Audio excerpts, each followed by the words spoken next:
Bienvenue sur Maison de la prière de la foi. Aujourd'hui, plongez dans l'histoire la plus sombre et la plus puissante de la Bible, le livre des Juges. Des héros imparfaits, des batailles impossibles et la preuve que Dieu peut transformer n'importe quelle vie, même la vôtre. De Gidéon qui tremblait de peur à Samson qui a trouvé la rédemption, ces récits vous montreront que Dieu n'a pas fini d'écrire votre histoire. Abonnez-vous et activez la cloche pour ne rien manquer. Chapitre 1. L'échec de la conquête, quand Israël a compromis avec l'ennemi. Imaginez un moment décisif dans l'histoire d'une nation. Le grand leader Josué vient de mourir. L'homme qui avait conduit Israël à travers le Jourdain, qui avait vu les murailles de Jéricho s'effondrer, qui avait mené victoire après victoire, n'était plus là. Et le peuple se retrouvait face à une question terrifiante: que faisons-nous maintenant ? C'est exactement là que commence le livre des Juges, un livre qui nous montre ce qui arrive quand nous abandonnons la direction de Dieu pour suivre nos propres chemins. Mais c'est aussi un livre d'espoir, car encore et encore, nous verrons que Dieu ne nous abandonne jamais, même quand nous l'abandonnons. Après la mort de Josué, Israël était dans l'incertitude totale. Le premier chapitre du livre des Juges s'ouvre avec une question qui révèle leur confusion profonde. Qui montera le premier pour nous contre les Cananéens afin de les combattre ? Pensez-y un instant. Ils avaient vu Dieu accomplir des miracles incroyables. Ils avaient traversé la mer Rouge à pied sec. Ils avaient mangé la manne tombée du ciel pendant 40 ans. Ils avaient vu des villes entières tomber devant eux sans même avoir à lever l'épée. Et pourtant, maintenant qu'il n'y avait plus de leader humain visible, ils étaient perdus. N'est-ce pas exactement ce qui nous arrive parfois ? Quand notre pasteur part, quand notre mentor meurt, quand la personne qui nous guidait spirituellement n'est plus là, nous nous sentons soudainement abandonnés. Nous oublions que notre véritable leader, Dieu lui-même, est toujours présent. La réponse de Dieu fut claire et rapide. Juda montra: « Voici, j'ai livré le pays entre ses mains. » Juda signifie louange. N'est-ce pas magnifique ? Quand nous ne savons pas quoi faire, quand l'avenir semble incertain, la première chose qui doit monter dans nos vies, c'est la louange à Dieu qui tient notre avenir entre ses mains. Pas la panique, pas la peur, mais la louange à Dieu qui tient notre avenir entre ses mains. Juda ne partit pas seul. La tribu appela Siméon, leur tribu frère, pour les accompagner. Ensemble, ils firent un pacte puissant enregistré dans Juges 1, 3. « Monte avec moi dans le territoire qui m'est échu, et nous combattrons les Cananéens, et moi aussi j'irai avec toi dans ton territoire. » Voilà la puissance de l'unité. Voilà ce qui arrive quand le peuple de Dieu s'unit au lieu de se diviser. Juda et Siméon comprenaient quelque chose de fondamental. Nous sommes plus forts ensemble. Dans votre vie aujourd'hui, qui sont vos Siméons ? Qui sont ces personnes avec qui vous pouvez faire alliance pour combattre les batailles spirituelles ? Nous n'avons pas été créés pour marcher seuls dans cette vie. Dieu nous a donné des frères et des sœurs dans la foi pour une raison. Leur première grande victoire fut contre un roi dont le nom même racontait une histoire de cruauté absolue. Adoni-Bézek avait une habitude horrible. Il coupait les pouces et les gros orteils des rois qu'il capturait, les gardant sous sa table comme des chiens se battant pour des miettes de nourriture. Pouvez-nous imaginer l'humiliation ? Pouvez-vous imaginer la cruauté ? Ces rois qui autrefois commandaient des armées, qui avaient régné sur des nations, réduits à ramper sous une table pour mendier de la nourriture. Mais quand Juda et Siméon capturèrent Adoni-Bézek, quelque chose de profond se produisit. Ils lui donnèrent exactement ce qu'il avait donné aux autres. Juges 1, 7 enregistre ses propres paroles. 70 rois ayant les pouces de leurs mains et de leurs pieds coupés ramassaient les miettes sous ma table. Ce que j'ai fait, Dieu me l'a rendu. Même dans son jugement, cet homme méchant reconnut la justice de Dieu. Il comprit que ce qui lui arrivait n'était pas de la simple vengeance humaine, mais la main de Dieu rendant justice. Quelle révélation puissante! Ce que nous semons, nous le récoltons. C'est une loi spirituelle que nous ne pouvons pas échapper. Si nous semons la cruauté, nous récolterons la cruauté. Si nous semons la miséricorde, nous récolterons la miséricorde. Si nous semons l'amour, nous récolterons l'amour. Mais même dans cette victoire éclatante, les graines de futurs problèmes étaient déjà plantées. Le texte de Juges 1, 21 nous apprend quelque chose de troublant. Les fils de Benjamin ne chassèrent pas les Jébusiens qui habitaient Jérusalem, et les Jébusiens ont habité avec les fils de Benjamin à Jérusalem jusqu'à ce jour. Vous voyez le problème ? Ils avaient conquis la ville, mais ils n'avaient pas terminé le travail. Ils avaient brûlé Jérusalem, mais ils avaient laissé l'ennemi rester dans la ville. La conquête était incomplète dès le tout début. Combien de fois faisons-nous la même chose dans nos vies spirituelles ? Nous remportons une victoire sur un péché, nous célébrons, nous crions « Alléluia », mais nous laissons des petits compromis ici et là. Nous disons « ce n'est pas grave, c'est juste une petite chose ». Mais mes amis, les petits compromis deviennent de grandes défaites. Les petites désobéissances se transforment en grandes chutes. Ce que nous refusons de chasser complètement de nos vies finira par nous hanter. Juda continua sa campagne militaire. Ils prirent Hébron et vainquirent les 3 fils géants d'Anak. Caleb offrit sa fille Aksa en mariage à celui qui pourrait capturer Kirziath-Séfer. Son neveu, Othniel, remporta le prix, et Aksa obtint intelligemment des sources d'eau pour leur nouvelle terre. Mais pour chaque victoire, il y avait un compromis qui entrait l'avenir d'Israël.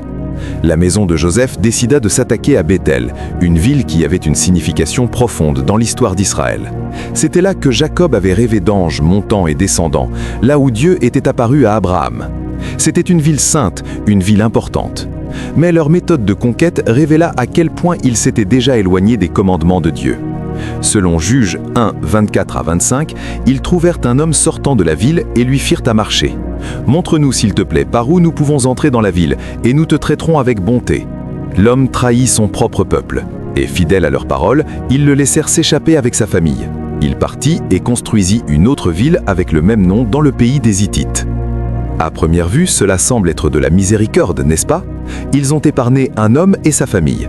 Ils ont tenu leurs promesses. Ils ont fait preuve de bonté. Mais en réalité, c'était de la désobéissance pure et simple.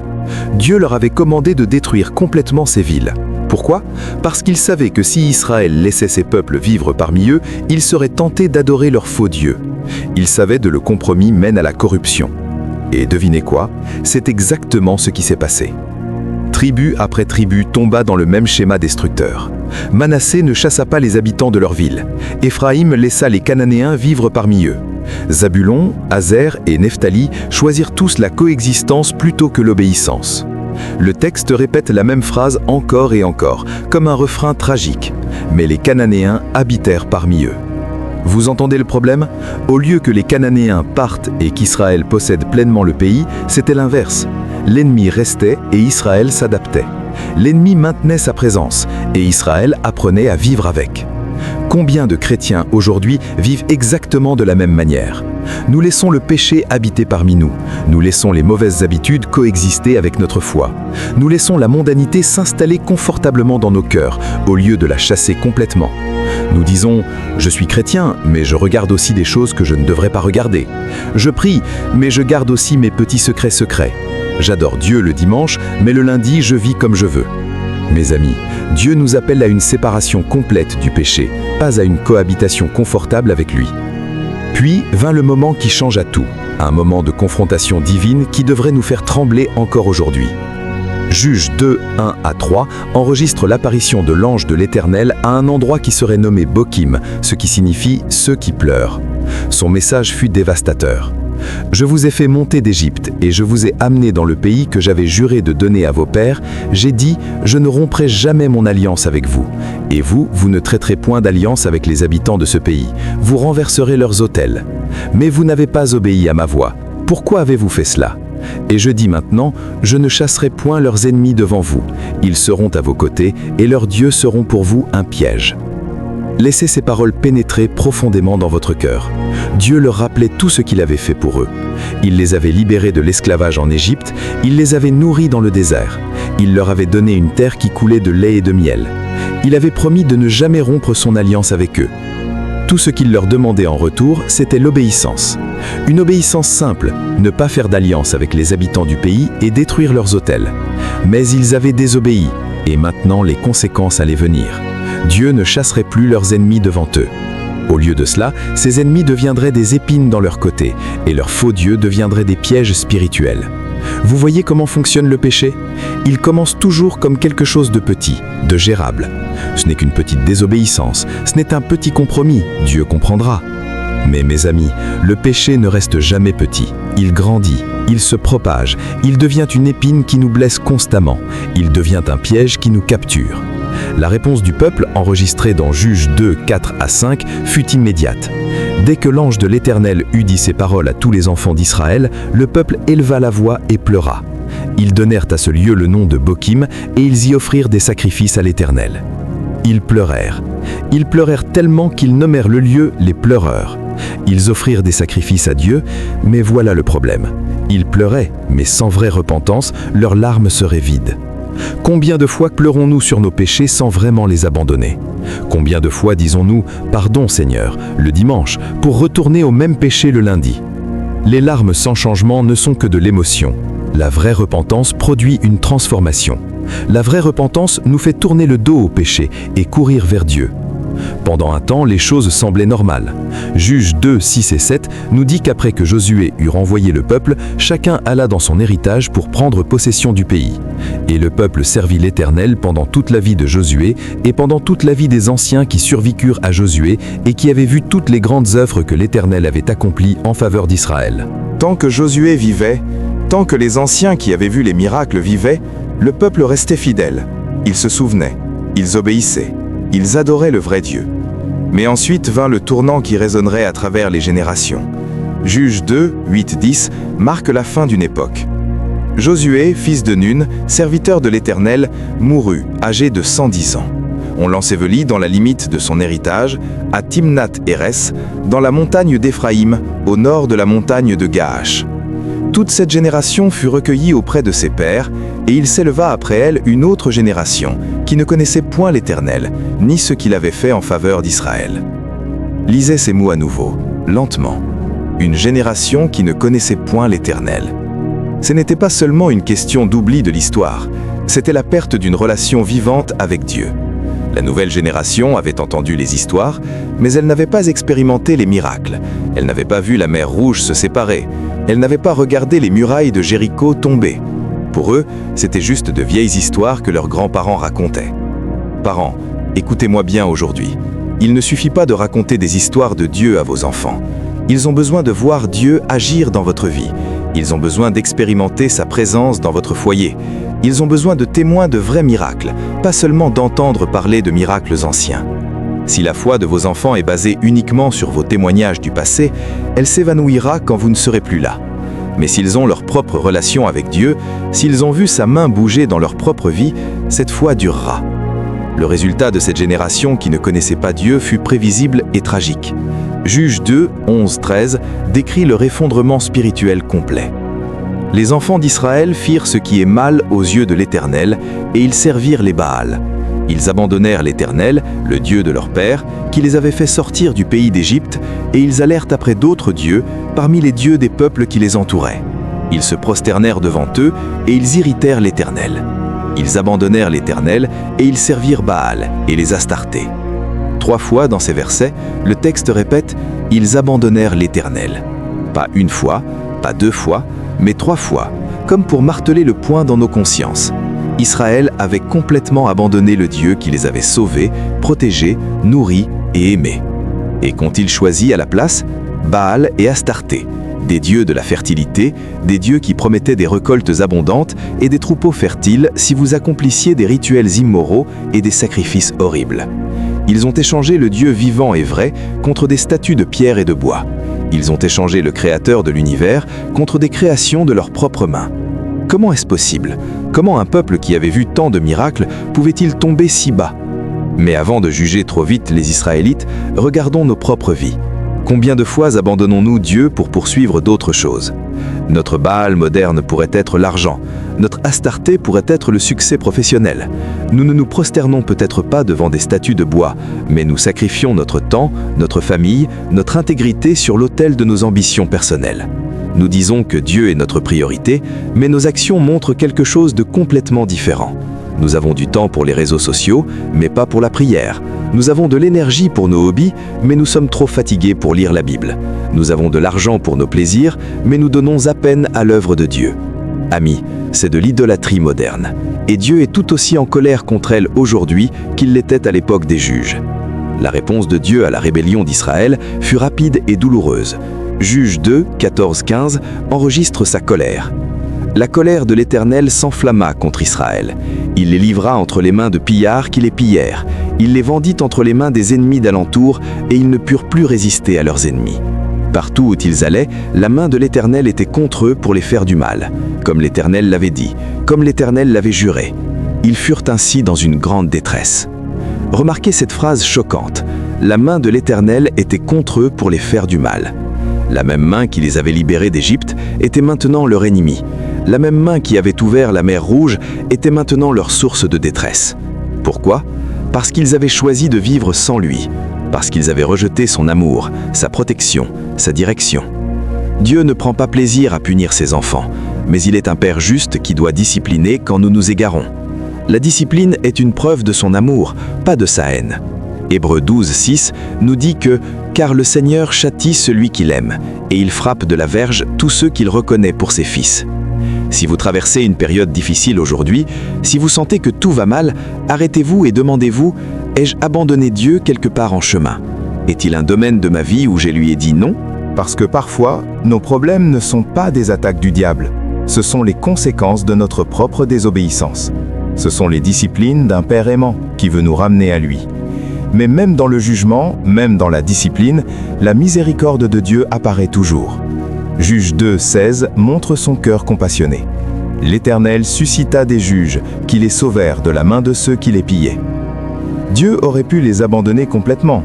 Il aurait pu dire « Vous voulez d'autres dieux ? Allez-y, voyez s'ils peuvent vous sauver. » Il aurait pu les laisser à leur sort, à leur destruction. Mais ce n'est pas qui est notre Dieu. Notre Dieu est un Dieu de seconde chance, et de troisième chance, et de quatrième chance, et d'un millier de chances. Encore et encore, dans le livre des juges, nous verrons ce cycle se répéter. Israël pêche et adore des idoles, Dieu les livre à leurs ennemis, ils crient à Dieu dans leur détresse, Dieu lève un juge pour les sauver. Ils vivent en paix pendant un temps, puis le cycle recommence. C'est le cycle de la grâce, c'est l'histoire de l'amour patient de Dieu pour un peuple rebelle. C'est votre histoire et la mienne. Mais voici quelque chose de surprenant. Au lieu de donner à Israël des victoires faciles, Dieu laissa délibérément des ennemis dans le pays. Juge 3, 1 à 4 explique son raisonnement.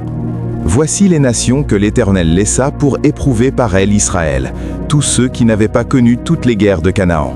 Il voulait seulement que les générations des enfants d'Israël apprissent la guerre en la faisant apprendre à ceux qui ne l'avaient pas connue. C'étaient les 5 princes des Philistins, tous les Cananéens, les Sidoniens et les Héviens qui habitaient la montagne du Liban. Ces nations servirent à mettre Israël à l'épreuve, pour savoir s'ils obéiraient au commandement que l'Éternel avait donné à leur père par Moïse. Ce n'était pas de la cruauté, c'était de la sagesse divine. Dieu savait que les temps faciles font que les gens oublient leurs besoins de lui. Les ennemis restants serviraient de test constant de la fidélité d'Israël. Ferait-il confiance à la force de Dieu ou se fierait-il à des alliances politiques? Adorerait-il l'Éternel ou se prosternerait-il devant des dieux étrangers? Il en va de même dans nos vies aujourd'hui. Dieu ne nous enlève pas tous nos problèmes, toutes nos tentations, tous nos défis. Pourquoi? Parce qu'il nous garde dépendants de lui. Il nous garde à genoux. Il nous empêche de devenir arrogants et autosuffisants. 2 Corinthiens 12, 9, 10 nous dit « Ma grâce te suffit, car ma puissance s'accomplit dans la faiblesse. C'est pourquoi je me plais dans les faiblesses, dans les outrages, dans les calamités, dans les persécutions, dans les détresses pour Christ. Car quand je suis faible, c'est alors que je suis fort. » Vos difficultés ne sont pas là pour vous détruire, elles sont là pour vous développer. Elles sont là pour vous rapprocher de Dieu, pour vous rendre plus fort spirituellement, pour vous préparer pour votre destinée. Israël échoua le test, presque immédiatement. Juge 3, 5, 6 enregistre leur compromis fatal. Les enfants d'Israël habitèrent au milieu des Cananéens, des Héthiens, des Amoréens, des Phéryziens, des Héviens qui habitaient la montagne du Liban. Ils prirent leurs filles pour femmes, ils donnèrent à leurs fils leurs propres filles et ils servirent leurs dieux. Le mariage mena à l'adoration et l'adoration mena à l'abandon du vrai Dieu. La chose même contre laquelle Dieu les avait gardés à travers Moïse se réalisa. Écoutez-moi, jeunes gens et jeunes filles, le mariage que vous choisirez déterminera la direction spirituelle de votre vie. Si vous épousez quelqu'un qui n'aime pas Dieu autant que vous, vous descendrez à son niveau, vous ne le montrez pas à le vôtre. 2 Corinthiens 6, 14 nous dit « Ne vous mettez pas avec les infidèles sous un joug étranger, car quel rapport y a-t-il entre la justice et l'iniquité, ou qu'y a-t-il de commun entre la lumière et les ténèbres ?» Ce n'est pas du légalisme, c'est de la protection. Dieu sait que votre conjoint sera votre plus grande influence. Si cette personne vous éloigne de Dieu au lieu de vous rapprocher de lui, votre foi est en danger mortel. Les conséquences virent rapidement. Juge 3, 7, 8 montre le résultat désastreux. Les enfants d'Israël firent ce qui est mal aux yeux de l'Éternel. Ils oublièrent l'Éternel, leur Dieu, et ils servirent les Baals et les Astartés. La colère de l'Éternel s'enflamma contre Israël, et il les vendit entre les mains de Cushan-Rishathaïm, roi de Mésopotamie. Et les enfants d'Israël furent asservis 8 ans à Cushan-Rishathaïm. 8 longues années sous un roi étranger dont le nom signifie doublement méchant. Ce n'était que le début d'un schéma qui se répéterait tout au long du livre des Juges. Mais voici la bonne nouvelle, mes amis. Ce chapitre ne se termine pas avec Israël en esclavage. Il se termine avec l'espoir. Il se termine avec Dieu qui lève un libérateur. Il se termine avec la preuve que peu importe à quel point nous tombons, Dieu peut nous relever. Dans le chapitre suivant, nous verrons comment Dieu transforma un fermier effrayé nommé Gédéon en un guerrier puissant. Nous verrons que 300 hommes vaincurent une armée de 135 000. Nous verrons que quand Dieu combat pour nous, les nombres ne comptent pas. Mais pour l'instant, laissez-moi vous poser une question personnelle. Où êtes-vous dans ce cycle ? Êtes-vous en train de dériver loin de Dieu, faisant de petits compromis qui deviendront de grandes chutes ? Êtes-vous au milieu de la discipline de Dieu, souffrant des conséquences de votre désobéissance ? Ou criez-vous à Dieu aujourd'hui, désespéré pour qu'il vous sauve de votre situation ? Peu importe où vous êtes, il y a de l'espoir. Dieu n'a pas changé. Il est toujours le Dieu qui entend les cris de son peuple. Il est toujours le Dieu qui lève des libérateurs. Il est toujours le Dieu des secondes chances. Romains 5:8 nous rappelle « Mais Dieu prouve son amour envers nous en ce que lorsque nous étions encore des pécheurs, Christ est mort pour nous. » Vous n'avez pas besoin d'être parfait pour venir à Dieu. Vous n'avez pas besoin de nettoyer votre vie d'abord. Venez comme vous êtes et laissez-le vous transformer. L'histoire des Juges nous montre que l'échec n'est pas final, le péché n'est pas le dernier mot, la grâce de Dieu triomphe toujours. Alors aujourd'hui, si vous avez fait des compromis avec le monde, si vous avez laissé l'ennemi habiter dans votre vie, si vous avez abandonné votre premier amour pour Dieu, il est temps de revenir. Il est temps de pleurer comme Israël à Bokim. Mais pas seulement de pleurer, de vraiment vous repentir, de détruire vos idoles, de chasser vos ennemis spirituels, de recommencer à obéir à Dieu, complètement, pas partiellement. Parce que votre histoire n'est pas finie, Dieu n'a pas fini d'écrire votre chapitre, et si vous lui permettez de le faire, il transformera votre messe en message, votre test en témoignage, votre échec en victoire glorieuse. Si cette histoire vous a touché, si elle a réveillé quelque chose en vous, cliquez sur ce bouton d'abonnement maintenant, activez la cloche pour ne manquer aucune vidéo et likez cette vidéo pour que d'autres puissent découvrir que Dieu peut encore transformer leur vie. Ensemble, nous découvrirons que notre Dieu est toujours le Dieu des miracles, le Dieu des impossibles, le Dieu qui ne nous abandonne jamais. Chapitre 2. Gédéon, du fermier effrayé au guerrier de Dieu. La paix qui suivit la victoire d'Éhud dura 80 ans.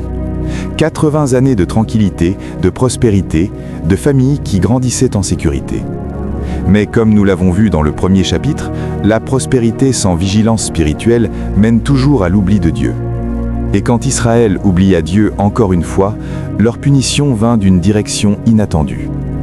Le 6e chapitre du livre des Juges s'ouvre avec le schéma familier, mais un ennemi nouveau et terrifiant. Juges 6:1 nous dit « Les enfants d'Israël firent ce qui est mal aux yeux de l'Éternel, et l'Éternel les livra entre les mains de Madian pendant 7 ans. » 7 ans. 7 longues années de cauchemar absolu. Mais les Madianites n'étaient pas simplement une autre armée conquérante, ils étaient des destructeurs d'espoir même. Imaginez travailler toute l'année, labourer vos champs sous le soleil brûlant, planter vos semences avec soin, arroser vos cultures, prier pour la pluie. Regardez vos récoltes grandir, vertes et prometteuses. Puis, juste quand le temps de la moisson arrive, juste quand vous êtes au point de récolter la nourriture dont votre famille a besoin pour survivre l'hiver, les ennemis apparaissent à l'horizon. Juges 6:3-4 décrit leur stratégie dévastatrice. Quand Israël avait semé, Madian montait avec Amalek et les fils de l'Orient, ils montaient contre lui. Ils campaient en face de lui, détruisaient les produits du pays jusque vers Gaza et ne laissaient en Israël ni vivres, ni brebis, ni bœufs, ni ânes. Chaque année, comme une plaie de sauterelles, ils balayaient les terres agricoles d'Israël juste au moment de la récolte. Ils prenaient tout, pas seulement le grain, mais aussi les animaux, les moutons qui fournissaient la laine pour les vêtements, les bœufs qui tiraient les charrues, les ânes qui portaient les bardeaux. Ils ne laissaient rien, absolument rien.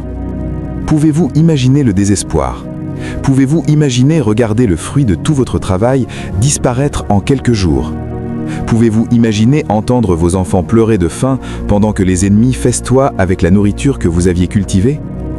7 ans de ce traitement avaient brisé l'esprit d'Israël. Le peuple fut forcé de vivre comme des animaux. Juge 6:2 nous dit « La main de Madian fut puissante contre Israël. C'est à cause de Madian que les enfants d'Israël se firent les antres qui sont dans les montagnes, les cavernes et les lieux forts. » Des familles qui auraient dû vivre dans leur propre maison se cachaient dans des grottes. Elles sortaient seulement pour gratter désespérément un peu de nourriture, puis se précipitaient de nouveau dans leur cachette avant que les ennemis ne reviennent. C'était l'humiliation totale. C'était la dégradation complète. Mais savez-vous ce qui est le plus triste dans tout cela? Cette situation n'était pas arrivée par accident. Ce n'était pas de la malchance. Ce n'était pas simplement la cruauté d'ennemis puissants.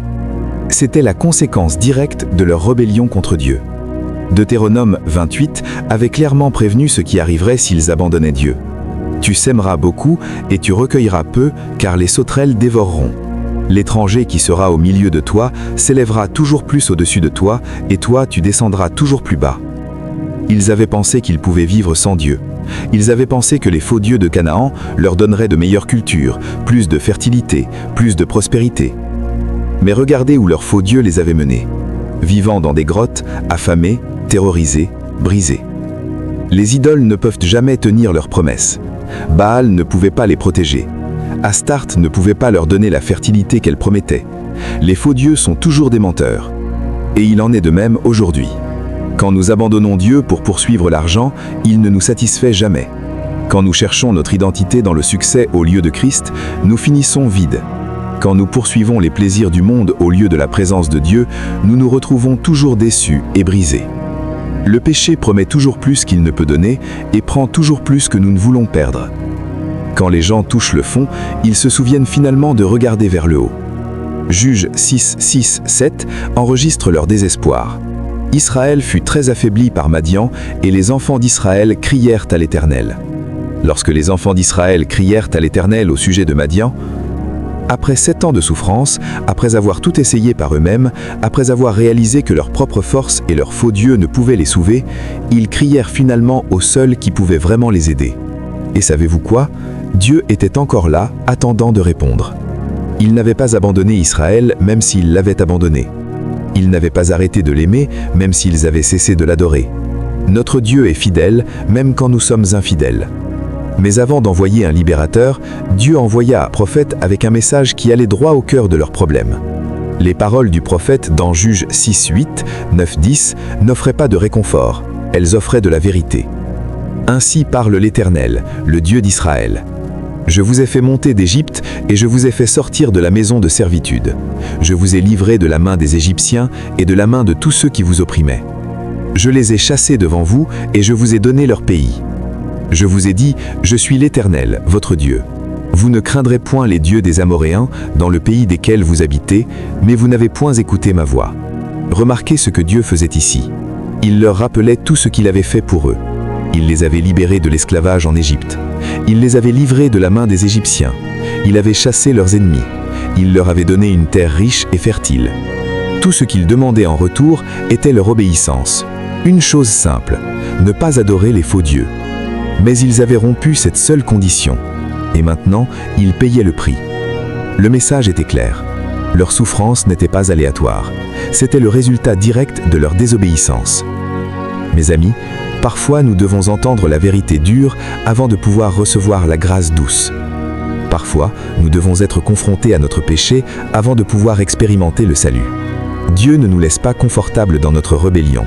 Il nous aime trop pour cela.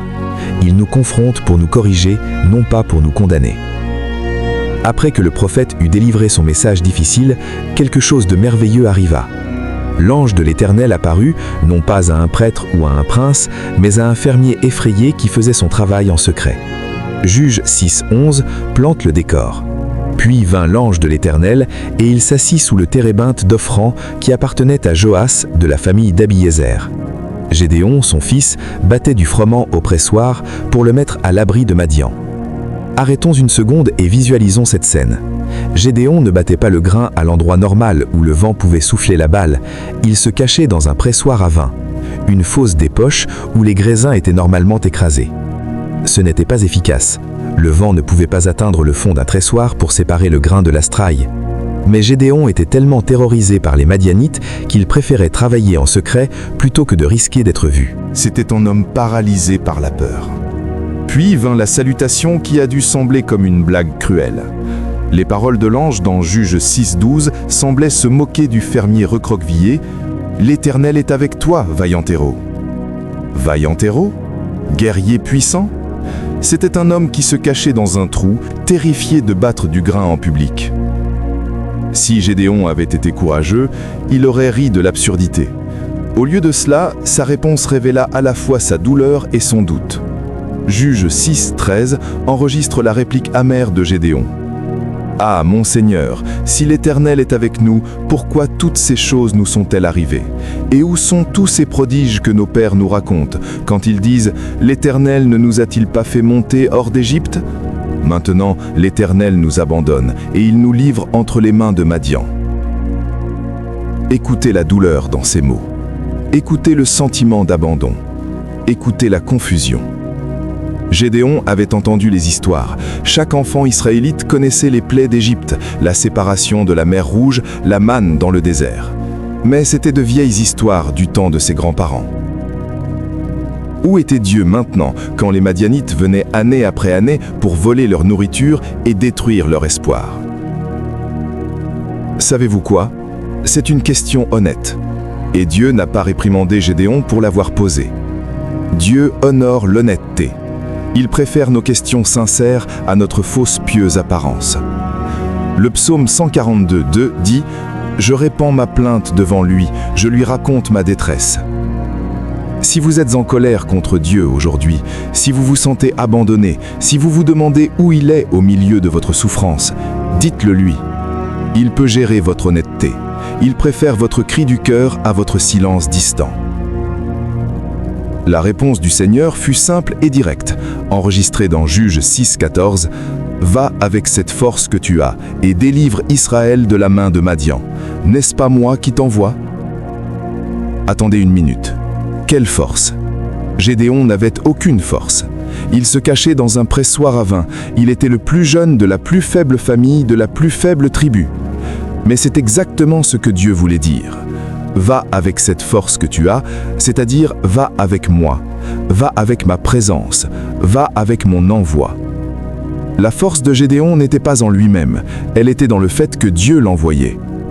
Et c'est vrai pour vous aussi aujourd'hui.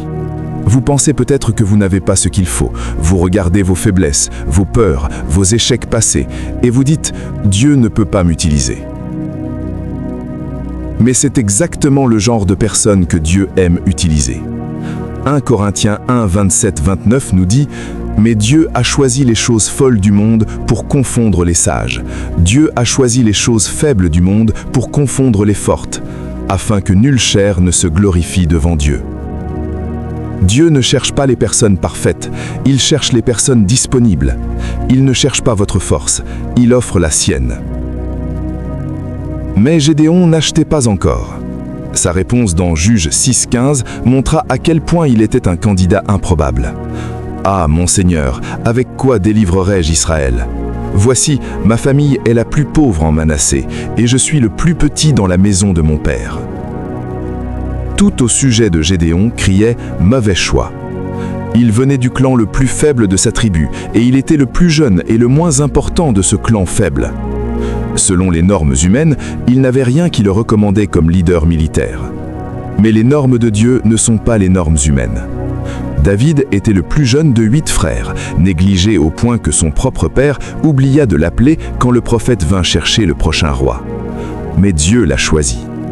Moïse était un meurtrier fugitif avec un problème d'élocution, gardant des chameaux dans le désert. Mais Dieu l'a choisi. Jérémie a protesté qu'il était trop jeune, mais Dieu l'a choisi. Dieu se spécialise dans l'utilisation des improbables, des impossibles, des inadéquats. Parce que quand Dieu utilise quelqu'un qui n'a clairement aucune capacité naturelle pour accomplir la tâche, toute la gloire revient à lui. La réponse du Seigneur fut simple et directe, enregistrée dans Juge 6:15 « Je serai avec toi et tu battras Madian comme un seul homme. » Vous voyez, Dieu ne niait pas les faiblesses de Gédéon. Il ne disait pas « Oh, ne sois pas si modeste, tu es vraiment fort et capable ». Non, Dieu disait « Tes faiblesses n'ont pas d'importance, parce que je serai avec toi ». Mes amis, c'est tout ce dont vous avez besoin. Pas plus d'éducation, pas plus de talent, pas plus de ressources, juste la présence de Dieu. Si Dieu est avec vous, qui peut être contre vous? Si Dieu vous envoie, qui peut vous arrêter? Si Dieu combat pour vous, comment pouvez-vous perdre? Mais Gédéon avait besoin de preuves. Comme la plupart des gens face à une tâche impossible, il demanda un signe. Il prépara une offrande, un jeune chevreau et des pains sans levure, et l'apporta à l'ange. Ce qui se passa ensuite enleva tout doute. Juges 6, 21-22 décrit la confirmation miraculeuse. L'ange de l'Éternel avança l'extrémité du bâton qu'il avait à la main et toucha la chair et les pains sans levure. Alors il s'éleva du rocher un feu qui consuma la chair et les pains sans levure. Et l'ange de l'Éternel disparut à ses yeux. Gédéon vit que c'était l'ange de l'Éternel, et il dit « Malheur à moi, Seigneur Éternel, car j'ai vu l'ange de l'Éternel face à face. » Du feu sortant d'un rocher, consumant complètement le sacrifice. C'était clairement surnaturel. Mais au lieu d'être ravi, Gédéon était terrifié. Il pensait que voir l'ange de Dieu signifiait mort certaine. La douce réponse du Seigneur dans Juges 6, 23 calma ses peurs. « Sois en paix.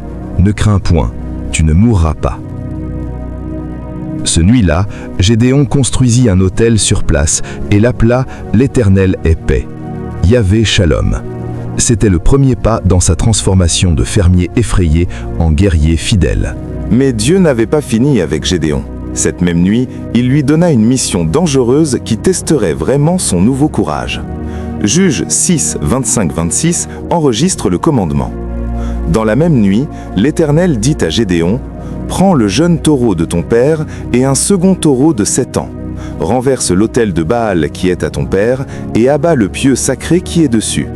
Tu bâtiras ensuite et tu disposeras, sur le haut de ce rocher, un autel à l'Éternel ton Dieu. Tu prendras le second taureau et tu offriras un holocauste avec le bois de l'idole que tu auras abattu. » Ce n'était pas seulement une question de construire un nouvel autel, il s'agissait de détruire l'ancien. Le propre père de Gédéon, Joas, avait construit un autel à Baal juste là dans leur ville natale. Pendant des années, la famille avait couvert ses paris, adorant à la fois le Dieu d'Israël et le Dieu de la fertilité cananéen. Maintenant, Dieu exigeait une loyauté complète, pas de compromis, pas de mélange, pas de culte hybride. Soit Baal, soit Yahvé, pas les deux. Et c'est toujours le cas aujourd'hui. Jésus a dit dans Matthieu 6, 24, « Nul ne peut servir deux maîtres. Vous ne pouvez servir Dieu et Mammon. Vous ne pouvez servir Dieu le dimanche et servir le monde le reste de la semaine. Vous ne pouvez pas adorer Dieu à l'église et adorer l'argent au travail. Vous ne pouvez pas prier le matin et vivre dans le péché le soir. Dieu veut tout votre cœur, pas seulement une partie. » La tâche exigeait un vrai courage. Détruire l'autel de Baal enragerait toute la communauté. Mais remarquez comment Gédéon a abordé le problème. Juges 6, 27 montre sa stratégie. Gédéon prit 10 hommes parmi ses serviteurs et fit ce que l'Éternel avait dit. Mais comme il craignait la maison de son père et les gens de la ville, il l'exécuta de nuit et non de jour. Il obéit, mais il l'a fait sous le couvert de l'obscurité. Ce n'était pas l'action audace d'un guerrier confiant, c'était l'obéissance prudente d'un homme qui luttait encore avec la peur. Pourtant, c'était quand même de l'obéissance. Parfois, le courage ne consiste pas à se sentir brave. Il s'agit de faire ce qui est juste, même quand on a peur. Vous n'avez pas besoin d'attendre de vous sentir brave pour obéir à Dieu. Vous n'avez pas besoin d'attendre que toute peur disparaisse. Obéissez tremblant si nécessaire, mais obéissez. Parce que l'obéissance, même imparfaite, est toujours meilleure que la désobéissance confortable. Quand le matin arriva, les gens de la ville découvrirent ce qui s'était passé. Leur réaction fut rapide et violente. Juges 6, 28 décrit leur rage. Lorsque les gens de la ville se furent levés de bon matin, voici l'autel de Baal était renversé, le pieu sacré placé dessus était abattu, et le second taureau était offert en holocauste sur l'autel qui avait été bâti. Ils se dirent l'un à l'autre, « Qui a fait cela ?» Et ils s'informèrent et firent des recherches.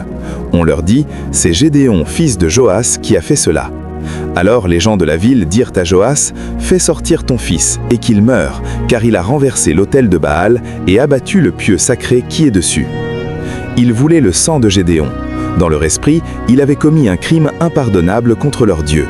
Ils exigèrent que son propre père le livre pour exécution. Mais quelque chose d'intéressant produisit. Joas défendit son fils. La réponse du père dans Juges 6, 31 fut brillante. Joas répondit à tous ceux qui se présentaient à lui. « Est-ce à vous de prendre parti pour Baal? Est-ce à vous de venir à son secours? Quiconque prendra parti pour Baal mourra avant que le matin ne vienne. Si Baal est un dieu, qu'il plaide sa cause lui-même, puisqu'on a renversé son autel. » Et dans ce jour, on donna à Gédéon le nom de Jérub-Baal, en disant que Baal plaide contre lui puisqu'il a renversé son autel. Joas retourna la situation contre la foule en gré. Si Baal était vraiment un dieu, pourquoi avait-il besoin d'humains pour le défendre, que Baal prenne sa propre vengeance? C'était un argument logique qui laissa la foule sans voix, et donna à Gédéon un nouveau nom, Jérub-Baal, qui signifie que Baal plaide. Les nouvelles voyageaient vite dans le monde ancien, surtout les mauvaises nouvelles. La nouvelle du saccage d'autel de Gédéon atteignit les ennemis campés au-delà des frontières d'Israël. Les Madianites, les Amalécites et les autres peuples de l'Est décidèrent qu'il était temps de mettre un terme à la rébellion d'Israël une fois pour toutes. Juges 6, 33 décrit leur mobilisation. Tout Madian, Amalek et les fils de l'Orient se rassemblèrent, ils passèrent le Jourdain et campèrent dans la vallée de Jizréel. Ce n'était pas seulement un raid pour voler du grain, c'était une armée déterminée à conquérir. Campant dans la vallée la plus fertile d'Israël, la menace était existentielle. Si Israël n'agissait pas maintenant, il n'y aurait peut-être plus d'Israël à sauver. Mais quelque chose avait changé en Gédéon. L'homme qui battait du grain en secret était prêt à devenir un commandant militaire. Juges 6, 34 enregistre le moment de transformation. Gédéon fut revêtu de l'Esprit de l'Éternel, il sonna de la trompette et Abiézer fut convoqué pour marcher à sa suite. Le mot hébreu pour revêtu suggère que l'Esprit de Dieu n'est pas seulement venu sur Gédéon, il l'a enveloppé comme une armure, couvrant ses faiblesses et lui donnant la force pour la bataille. Le même esprit qui avait habilité Othniel et qui habilitera plus tard Samson a maintenant transformé un fermier effrayé en guerrier. Et le même esprit est disponible pour vous aujourd'hui. Acte 1, 8 promet « Mais vous recevrez une puissance, le Saint-Esprit survenant sur vous, et vous serez mes témoins. » Vous n'avez pas à compter sur votre propre force. Vous n'avez pas à vous battre dans votre propre pouvoir. L'Esprit de Dieu peut vous revêtir, vous transformer, vous donner le pouvoir de faire ce qui semblait impossible.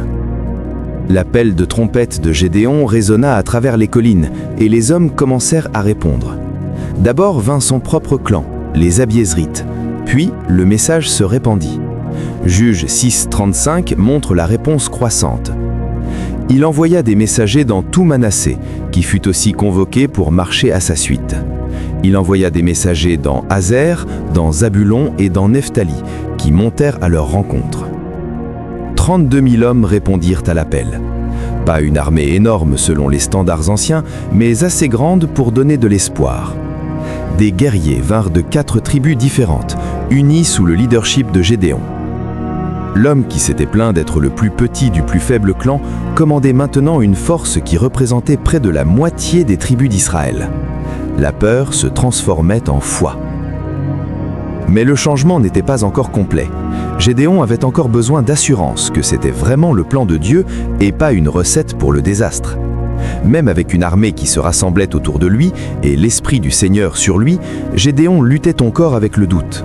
Les enjeux étaient trop élevés pour se tromper. S'il menait l'armée d'Israël au combat et perdait, la nation pourrait être complètement anéantie. Il avait besoin d'une certitude absolue que Dieu était vraiment avec lui. Alors, il conçut un test. Juges 6, 36, 37 enregistre sa demande. Gédéon dit à Dieu, « Si tu veux délivrer Israël par ma main, comme tu l'as dit, voici, je vais mettre une toison de laine dans l'air. Si la toison seule se couvre de rosée et que tout le terrain reste sec, je connaîtrai que tu délivreras Israël par ma main comme tu l'as dit. » Pensez à ce que Gédéon demandait. Normalement, la rosée se forme sur tout ce qui est exposé à l'air nocturne, l'herbe, les roches, le tissu. Pour que la toison soit trempée pendant que le sol autour restait complètement sec, violerait les lois de la nature. Seul Dieu pouvait faire arriver cela. Le lendemain matin apporta exactement ce que Gédéon avait demandé. Juge 6:38 décrit le résultat. Et il arriva ainsi. Le jour suivant, il se leva de bon matin, pressa la toison et en fit sortir la rosée qui donna d'eau plein une coupe. Une coupe entière d'eau, d'une seule toison de mouton, tandis que le sol restait sec. C'était clairement surnaturel. Mais au lieu d'être satisfait, Gédéon demanda encore un test. Sa deuxième demande dans Juge 6:39 montre combien il était difficile pour lui de croire. Gédéon dit à Dieu : « Que ta colère ne s'enflamme point contre moi, et je ne parlerai plus que cette fois. Je voudrais seulement faire encore une épreuve avec la toison, que la toison seule reste sèche et que tout le terrain se couvre de rosée. » Ce deuxième test était en fait plus difficile que le premier. La laine absorbe naturellement l'humidité de l'air, donc la garder sèche pendant que tout le reste devenait humide nécessitait encore plus d'intervention divine. Mais Dieu accorda patiemment cette demande aussi. Juge 6:40 confirme le miracle. Et il arriva cette nuit-là. La toison seule resta sèche et tout le terrain se couvrit de rosée. Deux miracles, deux confirmations, deux signes que Dieu était vraiment avec Gédéon. Certaines personnes critiquent Gédéon pour avoir demandé des signes, mais Dieu ne semblait pas en colère à ce sujet. Il comprenait que son juge choisi avait besoin de réconfort avant de mener Israël dans ce qui semblait être une bataille sans espoir. La foi ne vient pas toujours facilement, et Dieu était prêt à travailler avec la faiblesse de Gédéon pour construire sa foi. Sa confiance. Jacques 1:5 nous dit « Si quelqu'un d'entre vous manque de sagesse, qu'il la demande à Dieu, qui donne à tous simplement et sans reproche, et elle lui sera donnée. » Dieu ne nous reproche pas de demander des confirmations quand nous ne sommes pas sûrs. Il ne nous condamne pas pour avoir besoin de réconfort. Il nous rencontre où nous sommes et nous donne ce dont nous avons besoin pour avancer dans la foi. Avec la confirmation divine en main, Gédéon déplaça son armée vers une position stratégique. Ils campèrent à la source de Harod, tandis que l'armée madianite se répandait dans la vallée en contrebas comme un nuage sombre. Mais avant que la bataille ne puisse commencer, Dieu avait un message surprenant pour son général. Juge 7:2 enregistre la stratégie divine. L'Éternel dit à Gédéon : « Le peuple que tu as avec toi est trop nombreux pour que je livre Madian entre ses mains. Il pourrait en tirer gloire contre moi et dire : c'est ma main qui m'a délivré. » 32 000 soldats semblaient à peine suffisants pour affronter la force ennemie massive. Mais Dieu dit que c'était trop. Si Israël gagnait avec une grande armée, il prendrait le crédit pour la victoire au lieu de donner gloire à Dieu. La leçon devait être incontestable. Cette victoire viendrait du ciel, pas de la force humaine. Le premier test fut simple mais révélateur. Juge 7:3 donne les instructions. Publie donc ceci aux oreilles du peuple, que celui qui est craintif et peureux s'en retourne et s'éloigne de la montagne de Galaad. Le résultat fut choquant. Juge 7:3 continue, 22 000 hommes parmi le peuple s'en retournèrent et il en resta 10 000. Plus des 2/3 de l'armée rentrèrent chez eux. Ces hommes n'étaient pas nécessairement des lâches, c'étaient des hommes honnêtes qui savaient qu'ils n'étaient pas prêts à mourir au combat. Mais leur départ laissa Gédéon avec seulement 10 000 soldats face à un ennemi qui les surpassait vastement en nombre. Pourtant, Dieu n'avait pas fini de réduire l'armée. Juge 7:4 apporta une autre surprise. L'Éternel dit à Gédéon : « Le peuple est encore trop nombreux. Fais-les descendre vers l'eau, et là je t'en ferai le triage. Celui dont je te dirai que celui-ci aille avec toi, ira avec toi. Et celui dont je te dirai que celui-ci n'aille pas avec toi, n'ira pas avec toi. » Le test que Dieu conçut fut étrange mais efficace.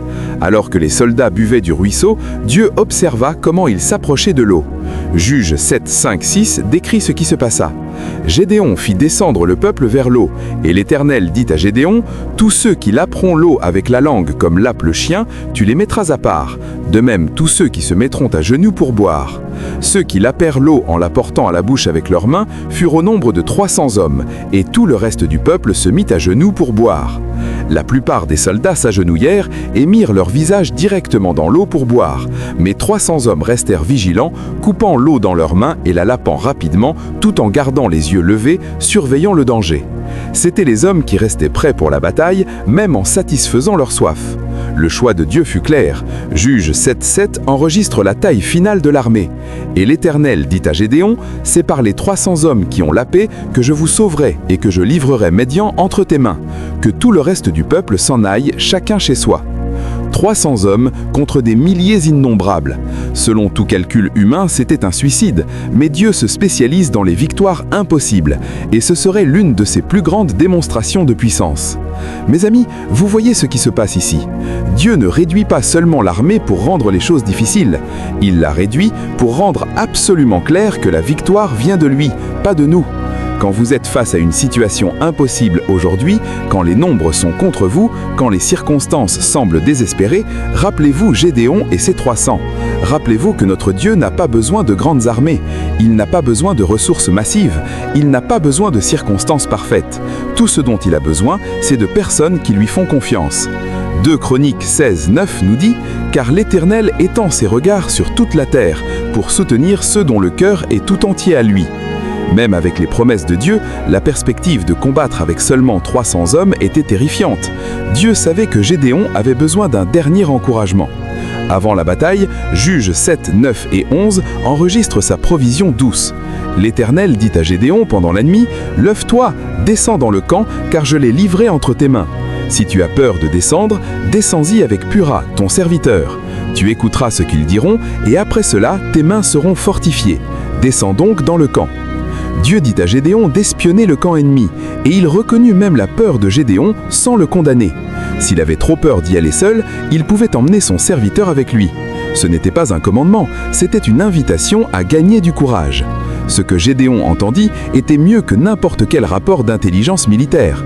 Juges 7, 13 et 14 capturent la conversation entre 2 soldats ennemis. Gédéon arriva, et voici un homme raconter un songe à son camarade. Il disait « J'ai eu un songe, et voici un gâteau de pain d'orge roulé dans le camp de Madian. Il est venu heurter jusqu'à la tente, et elle a été tombée. Il l'a retournée sans dessus sans dessous. » Et son camarade répondit et dit « Ce n'est autre chose que l'épée de Gédéon, fils de Joas, homme d'Israël. Dieu a livré entre ses mains Madian et tout le camp. » Un gâteau d'orge, le pain le moins cher et le plus commun que les pauvres mangeaient, avait détruit tout le camp madianite dans le rêve. Même les soldats ennemis savaient ce que cela signifiait. Dieu allait donner à Gédéon la victoire sur leur puissante armée. La peur avait déjà commencé à travailler dans les rangs ennemis. La réponse de Gédéon montra combien il avait changé. Juges 7.15 enregistre sa réaction. Lorsque Gédéon eut entendu le récit du songe et son explication, il se prosterna, revint au camp d'Israël et dit « Levez-vous, car l'Éternel a livré entre vos mains le camp de Madian. » Le fermier effrayé devenait un commandant confiant. Il adora Dieu là, en territoire ennemi, puis revint rallier sa minuscule armée pour une attaque qui défiait toute logique militaire. Le plan de bataille fut aussi peu conventionnel que la taille de l'armée. Juges 7, 16 à 18 décrit la stratégie de Gédéon. Il divisa en 3 corps les 300 hommes et il leur remit à tous des trompettes, des cruches vides avec des flambeaux dans les cruches. Il leur dit « Vous me regarderez et vous ferez comme moi. Dès que j'aborderai le camp, vous ferez ce que je ferai, et quand je sonnerai de la trompette, moi et tous ceux qui seront avec moi, vous sonnerez aussi de la trompette tout autour du camp, et vous direz « Pour l'Éternel et pour Gédéon ». Pas de épée, pas de lance, pas de bouclier, seulement des trompettes, des torches et des jarres d'argile. Le plan nécessitait un timing parfait et une foi absolue que Dieu ferait le combat pour eux. À minuit, quand l'ennemi était profondément endormi, 300 hommes encercleraient le camp massif et créeraient l'impression d'une énorme armée attaquante. L'assaut commença exactement comme prévu. Juges 7, 19, 20 capturent le moment. Gédéon et les 100 hommes qui étaient avec lui arrivèrent aux abords du camp au commencement de la veille du milieu. Comme on venait de placer les gardes, ils sonnèrent de la trompette et brisèrent les cruches qu'ils avaient à la main. Les 3 corps sonnèrent de la trompette et brisèrent les cruches. Ils saisirent de la main gauche les flambeaux et de la main droite les trompettes pour sonner, et ils s'écrièrent « Épée pour l'Éternel et pour Gédéon ». Imaginez le chaos dans le camp ennemi. Les soldats se réveillèrent au son de trompettes de tous côtés, des torches flamboyant dans l'obscurité et des cris de guerre résonnant de toutes les directions. Dans la confusion et la panique, ils ne pouvaient pas dire combien d'attaquants les encerclaient. Il semblait qu'une armée massive était apparue de nulle part. Ce qui se passa ensuite fut exactement ce que Dieu avait prévu. Juges 7, 22 décrit la victoire divine. Les 300 hommes sonnèrent de la trompette, et dans tout le camp, l'Éternel leur fit tourner l'épée les uns contre les autres. L'armée ennemie se détruisit elle-même. Dans l'obscurité et la confusion, les soldats madianites ne pouvaient pas distinguer amis d'ennemis. Ils s'attaquèrent les uns les autres pendant que les hommes de Gédéon se tenaient à une distance sûre, tenant leurs torches et soufflant leurs trompettes. À l'aube, la vallée était jonchée de corps ennemis, et les survivants fuyaient en panique. C'était la victoire de Dieu, pas celle de Gédéon. C'était la puissance de Dieu, pas la force humaine. C'était la stratégie de Dieu, pas la sagesse militaire. Et c'est exactement le point. Mes amis, quand vous êtes face à une bataille impossible aujourd'hui, arrêtez d'essayer de gagner par votre propre force. Arrêtez de compter sur vos propres stratégies. Arrêtez de vous appuyer sur vos propres ressources. Au lieu de cela, faites confiance à Dieu pour combattre pour vous. Exode 14, 14 promet « L'Éternel combattra pour vous, et vous, gardez le silence ». Parfois, votre seul travail est de vous tenir ferme, de souffler votre trompette de louange et de regarder Dieu détruire vos ennemis. Parfois, votre seul travail est de croire que Dieu est qui il dit être et qu'il fera ce qu'il a promis de faire. La victoire fut douce, mais elle n'était pas complète. Beaucoup d'ennemis s'étaient échappés à travers le Jourdain, et parmi eux se trouvaient les rois madianites qui avaient orchestré 7 ans d'oppression. Gédéon n'allait pas les laisser échapper. La poursuite qui suivit révélerait à la fois sa détermination et son goût croissant de vengeance personnelle. Mais cela, mes amis, c'est une histoire pour un autre jour. Pour l'instant, laissez le témoignage de Gédéon remplir votre cœur d'espoir. Si Dieu peut transformer un fermier effrayé en guerrier puissant, que peut-il faire avec vous? Si Dieu peut utiliser 300 hommes pour vaincre une armée de dizaines de milliers, qu'est-ce qui est impossible pour lui dans votre vie? Si Dieu peut prendre le plus faible du plus faible clan et en faire un libérateur de toute une nation, comment peut-il utiliser vos faiblesses pour sa gloire? Votre passé ne détermine pas votre avenir. Vos peurs ne définissent pas votre destin. Vos faiblesses ne limitent pas le pouvoir de Dieu. Aujourd'hui, Dieu vous appelle peut-être hors de votre pressoir à vin, ce lieu de cachette où vous vous êtes réfugié par peur. Il vous appelle vaillant héros, même si vous ne vous sentez pas brave. Il vous envoie dans une bataille qui semble impossible avec la promesse « Je serai avec toi ». Allez-vous lui faire confiance? Allez-vous obéir même en tremblant? Allez-vous détruire les autels dans votre vie qui rivalisent avec votre dévotion à lui? Parce que si vous le faites, vous découvrirez ce que Gédéon a découvert. Dieu ne nous appelle jamais à quelque chose sans nous donner le pouvoir de l'accomplir. Romains 8, 31 nous rappelle « Si Dieu est pour nous, qui sera contre nous ?» Votre Madianite, quel qu'il soit, quelle addiction, quelle peur, quelle situation impossible, ne peut résister au Dieu qui est avec vous. Alors levez-vous aujourd'hui avec foi nouvelle, soufflez votre trompette de louange, levez votre torche de témoignage et regardez le Dieu de Gédéon combattre pour vous. Parce que notre Dieu n'a pas changé. Il est toujours le Dieu des victoires impossibles. Il est toujours le Dieu qui se spécialise dans la transformation des peureux en courageux, des faibles en forts, des improbables en vainqueurs. Cette histoire vous a-t-elle inspiré? Est-ce qu'elle vous a rappelé que Dieu peut transformer votre vie peu importe où vous êtes aujourd'hui? Alors abonnez-vous maintenant et activez la cloche. Cliquez sur ce bouton like pour que d'autres découvrent que Dieu transforme encore les vies aujourd'hui.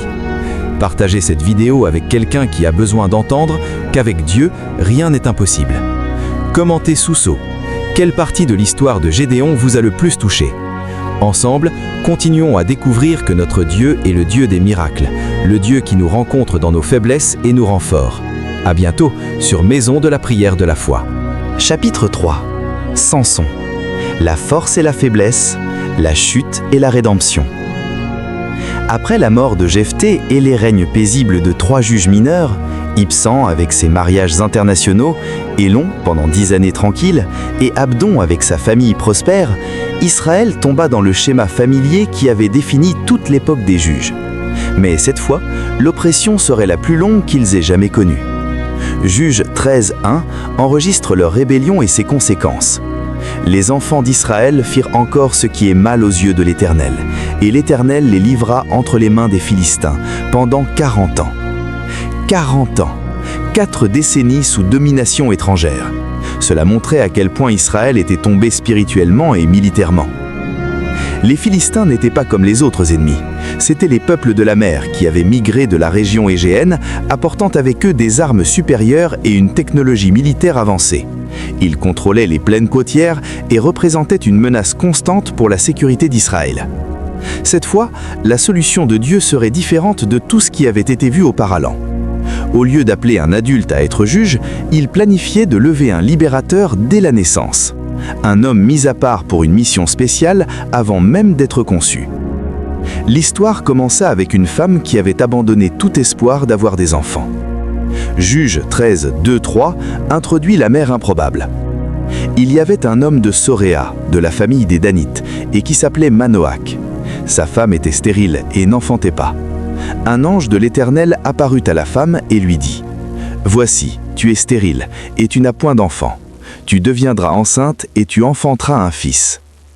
Le rasoir ne passera point sur sa tête, parce que cet enfant sera consacré à Dieu dès le ventre de sa mère. Ce sera lui qui commencera à délivrer Israël de la main des Philistins. » Un Naziréen, un homme consacré à Dieu avec 3 restrictions spéciales. Pas de vin ou boisson forte, aucun rasoir ne devait toucher sa tête, aucun contact avec les morts. Ces règles n'étaient pas arbitraires, elles symbolisaient une séparation complète, une consécration totale à Dieu. Elles étaient des signes extérieurs d'une réalité spirituelle intérieure. Cet homme appartenait entièrement à Dieu. Quand Manoach pria pour confirmation, Dieu accorda sa demande.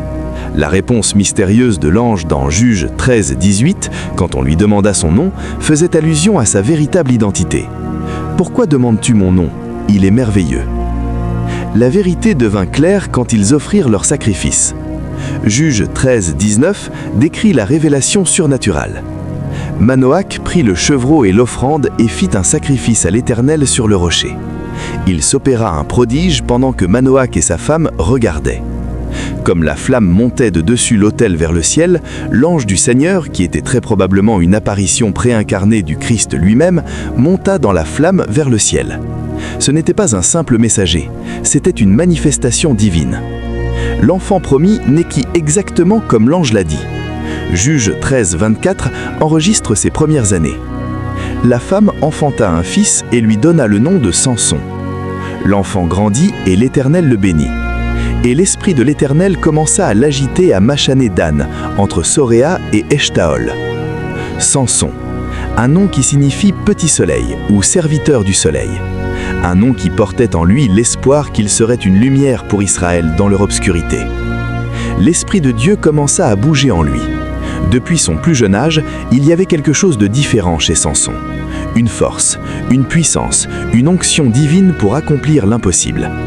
Ses parents l'ont élevé dans la piété, l'enseignant les voies de Dieu, lui rappelant sa consécration spéciale, le préparant pour sa destinée de libérateur d'Israël. Mais comme nous le verrons, avoir une onction divine ne garantit pas l'obéissance. Avoir un grand appel ne signifie pas automatiquement un grand caractère. Et Samson était sur le point de nous enseigner l'une des leçons les plus douloureuses de toute l'Écriture.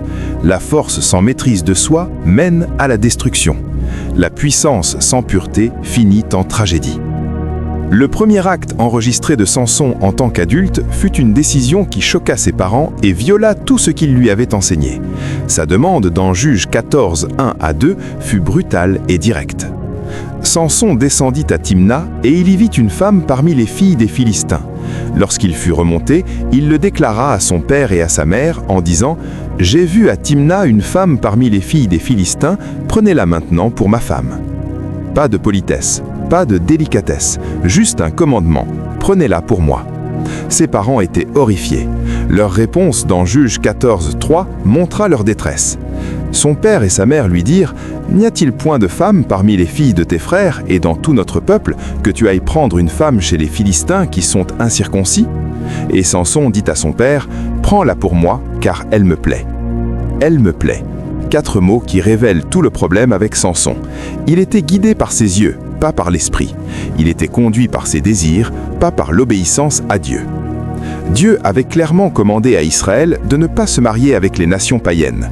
Deutéronome 7, 3 à 4 avait averti « Tu ne contracteras point de mariage avec ces peuples, car ils détourneraient de moi tes fils. » Mais Samson ne se souciait pas des commandements de Dieu. Tout ce qui comptait, c'était ce qu'il voulait. Cependant, à l'insu de quiconque, Dieu travaillait à travers la désobéissance de Samson.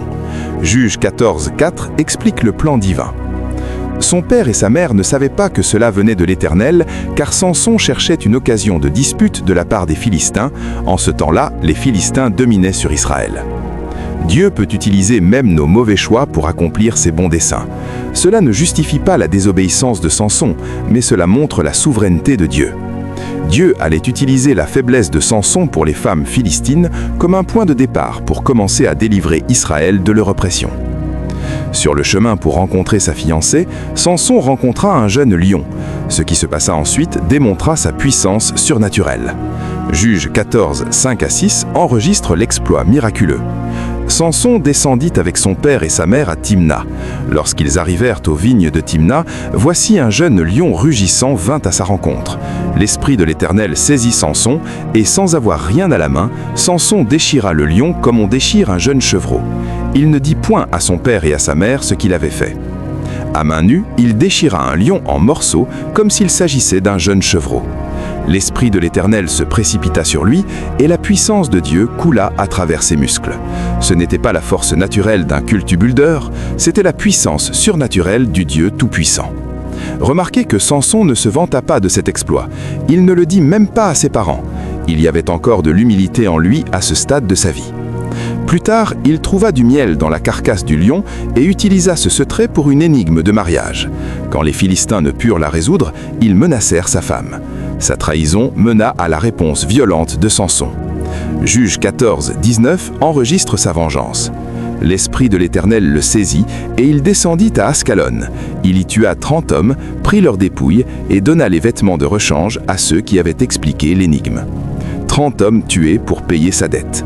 L'Esprit de Dieu était encore sur lui, même dans sa colère. Quand sa femme fut donnée à un autre homme, sa représaille fut créative et dévastatrice. Juge 15, 4 à 5 décrit sa vengeance aux renards et torches. Samson s'en alla. Il attrapa 300 renards et prit des flambeaux. Puis il tourna queue contre queue et mit un flambeau entre deux queues au milieu. Il alluma les flambeaux, lâcha les renards dans les blés des Philistins et embrasa les tas de gerbes, le blé sur pied et jusqu'aux plantations d'oliviers. 300 renards! Pouvez-vous imaginer le temps et l'effort nécessaires pour capturer 300 renards sauvages? Puis il les attacha queue contre queue par paire, mit des torches entre leurs queues et les lâcha dans les champs de blé mûrs des Philistins.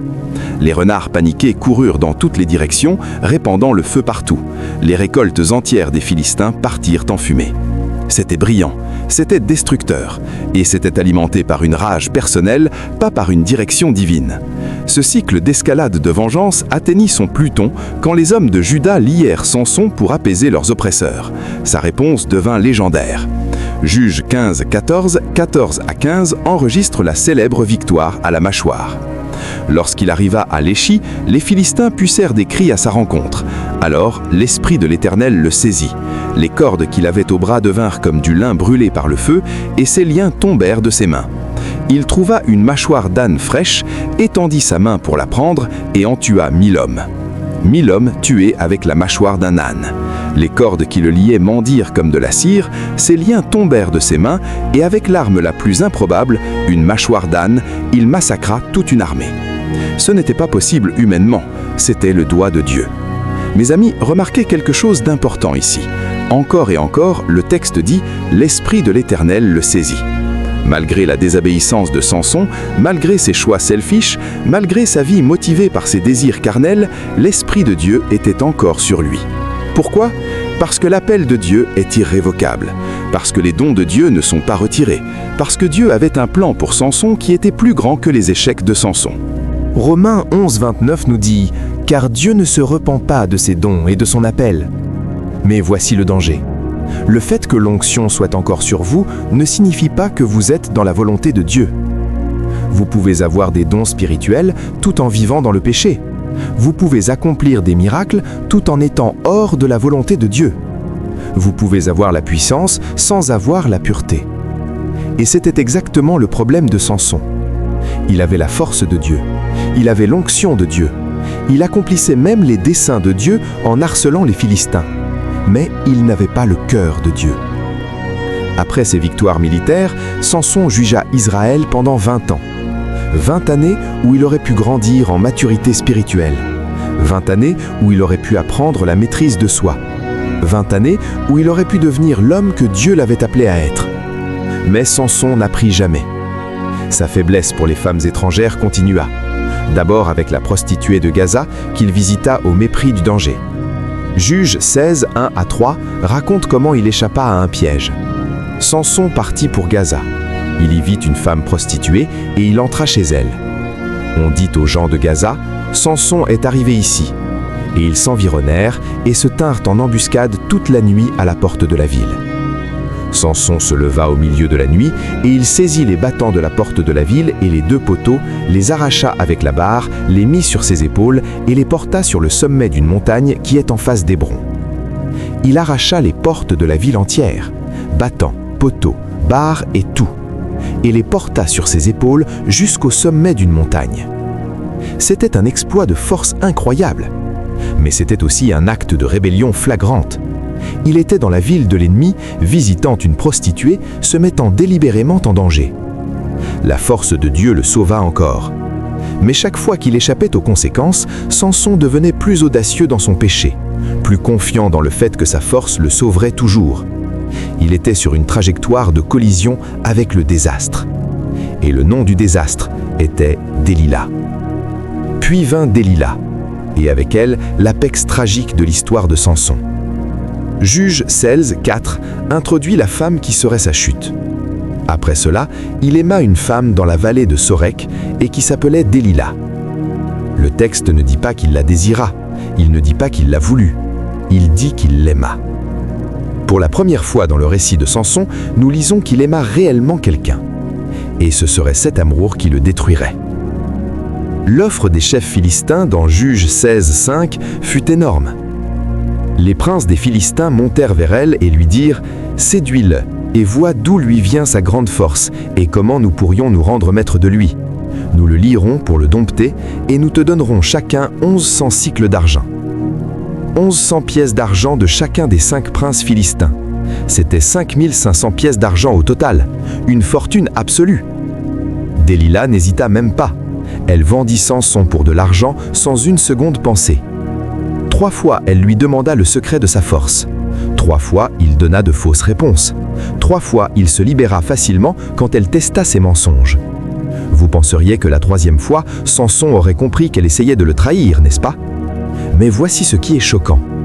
Il continua à rester avec elle. Juge 16, 16 décrit sa pression constante. Comme elle était chaque jour à le tourmenter et à l'importuner par ses paroles, son âme s'impatienta à la mort. Elle le harcelait jour après jour, elle le torturait avec ses questions. Elle l'accusait de ne pas vraiment l'aimer. Et au lieu de s'enfuir, Samson resta. Pourquoi? Parce qu'il l'aimait. Parce qu'il était aveuglé par son désir pour elle. Parce qu'il pensait qu'il pouvait gérer la situation. Mes amis, c'est ainsi que le péché fonctionne. Il ne vous détruit pas d'un seul coup. Il vous use lentement. Il vous affaiblit progressivement. Il obscurcit votre jugement un jour à la fois. Et finalement, épuisé par sa pression constante, Samson commit l'erreur fatale. Juge 16, 17 enregistre sa confession fatale. Il lui ouvrit tout son cœur et lui dit « Le rasoir n'a point passé sur ma tête parce que je suis consacré à Dieu dès le ventre de ma mère. Si j'étais rasé, ma force m'abandonnerait, je deviendrais faible et je serais comme tout autre homme. » Il lui dit tout. Le secret qui avait été avec lui depuis le ventre de sa mère, le symbole de sa consécration à Dieu, la source de sa force surnaturelle. Et pourquoi? Pour le plaisir temporaire d'une femme qui ne l'aimait même pas assez pour ne pas le trahir. Proverbe 7, 21 à 23 décrit parfaitement la situation de Samson. Elle le séduisit à force de paroles. Il se mit tout à coup à la suivre comme le bœuf qui va à la boucherie, jusqu'à ce qu'une flèche lui perce le foie comme l'oiseau qui se précipite dans le filet sans savoir que c'est au prix de sa vie. La fin arriva pendant qu'il dormait sur ses genoux. Juge 16, 19, 20 décrit sa chute. Elle l'endormit sur ses genoux. Et ayant appelé un homme, elle rasa les 7 tresses de la tête de Samson et commença ainsi à le dompter. Il perdit sa force. Elle dit alors, « Les Philistins sont sur toi, Samson. » Et il se réveilla de son sommeil et il dit, « Je m'en tirerai comme les autres fois et je me dégagerai. » Il ne savait pas que l'Éternel s'était retiré de lui. Lisez cette dernière ligne encore lentement. Il ne savait pas que l'Éternel s'était retiré de lui. C'est peut-être la phrase la plus tragique de toute l'Écriture. Samson se réveilla, attendant que sa force soit toujours là. Il pensait qu'il pouvait se libérer comme il l'avait toujours fait. Mais Dieu était parti. L'esprit qui s'était précipité sur lui tant de fois s'était retiré. La puissance qui l'avait permis de déchirer des lions et de tuer des milliers s'était évanouie. Et il ne le savait même pas. Mes amis, c'est le plus grand danger de jouer avec le péché. Vous pouvez perdre la présence de Dieu si graduellement que vous ne réalisez pas qu'il est parti. Vous continuez à aller à l'église, vous continuez à prier, vous continuez à faire les gestes. Mais la puissance est partie. La présence est partie. L'onction est partie. Et vous ne le savez même pas. Jusqu'à ce que vous ayez besoin de la force de Dieu et qu'elle ne soit plus là. 1 Samuel 16, 14 nous dit ce qui arriva au roi Saül. L'esprit de l'Éternel se retira de Saül. C'est possible de perdre l'onction de Dieu. C'est possible de conduire l'Esprit de Dieu hors de votre vie. C'est possible d'aller trop loin. Ce qui arriva ensuite à Samson fut brutal et humiliant. Juge 16, 21 enregistre sa capture et sa torture. Les Philistins le saisirent et lui crevèrent les yeux. Ils le firent descendre à Gaza et le lièrent avec des chaînes d'airain. Ils tournaient la meule dans la prison. Ils lui crevèrent les yeux. L'homme qui avait été guidé par ce qu'il voyait, l'homme qui avait dit « Elle me plaît » parce qu'elle était belle à ses yeux, fut rendu aveugle. Ils le lièrent avec des chaînes de bronze. L'homme qui avait brisé toutes les cordes, qui avait arraché les portes des villes, était maintenant impuissant en chaînes. Ils le mirent à moudre le grain dans la prison. Le juge d'Israël, le libérateur choisi par Dieu, faisait maintenant le travail d'un animal de trait. Et il était aveugle, enchaîné et esclave de ses ennemis. C'est là que le péché vous mène toujours, mes amis. Il vous aveugle, il vous enchaîne, il vous réduit en esclavage.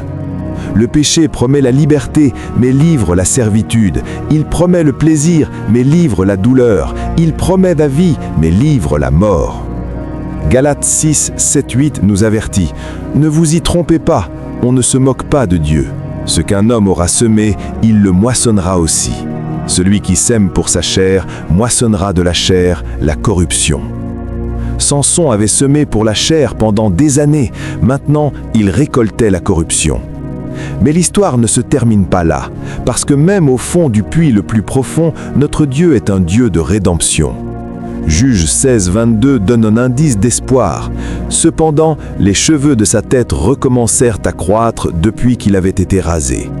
Ses cheveux recommençaient à pousser, et avec eux, sa relation avec Dieu commençait aussi à se restaurer. Dans les ténèbres de la prison, aveugle et brisé, Samson eut finalement le temps de réfléchir, de se repentir, de retrouver le Dieu qu'il avait pris pour acquis pendant si longtemps. Parfois, Dieu doit nous amener au fond absolu avant que nous levions enfin les yeux. Parfois, il doit nous briser complètement avant de pouvoir nous refaire. Les Philistins organisèrent une grande célébration dans le temple de leur dieu Dagon pour célébrer la capture de Samson. Ils voulaient se moquer de lui publiquement, humilier le grand guerrier devant des milliers de spectateurs.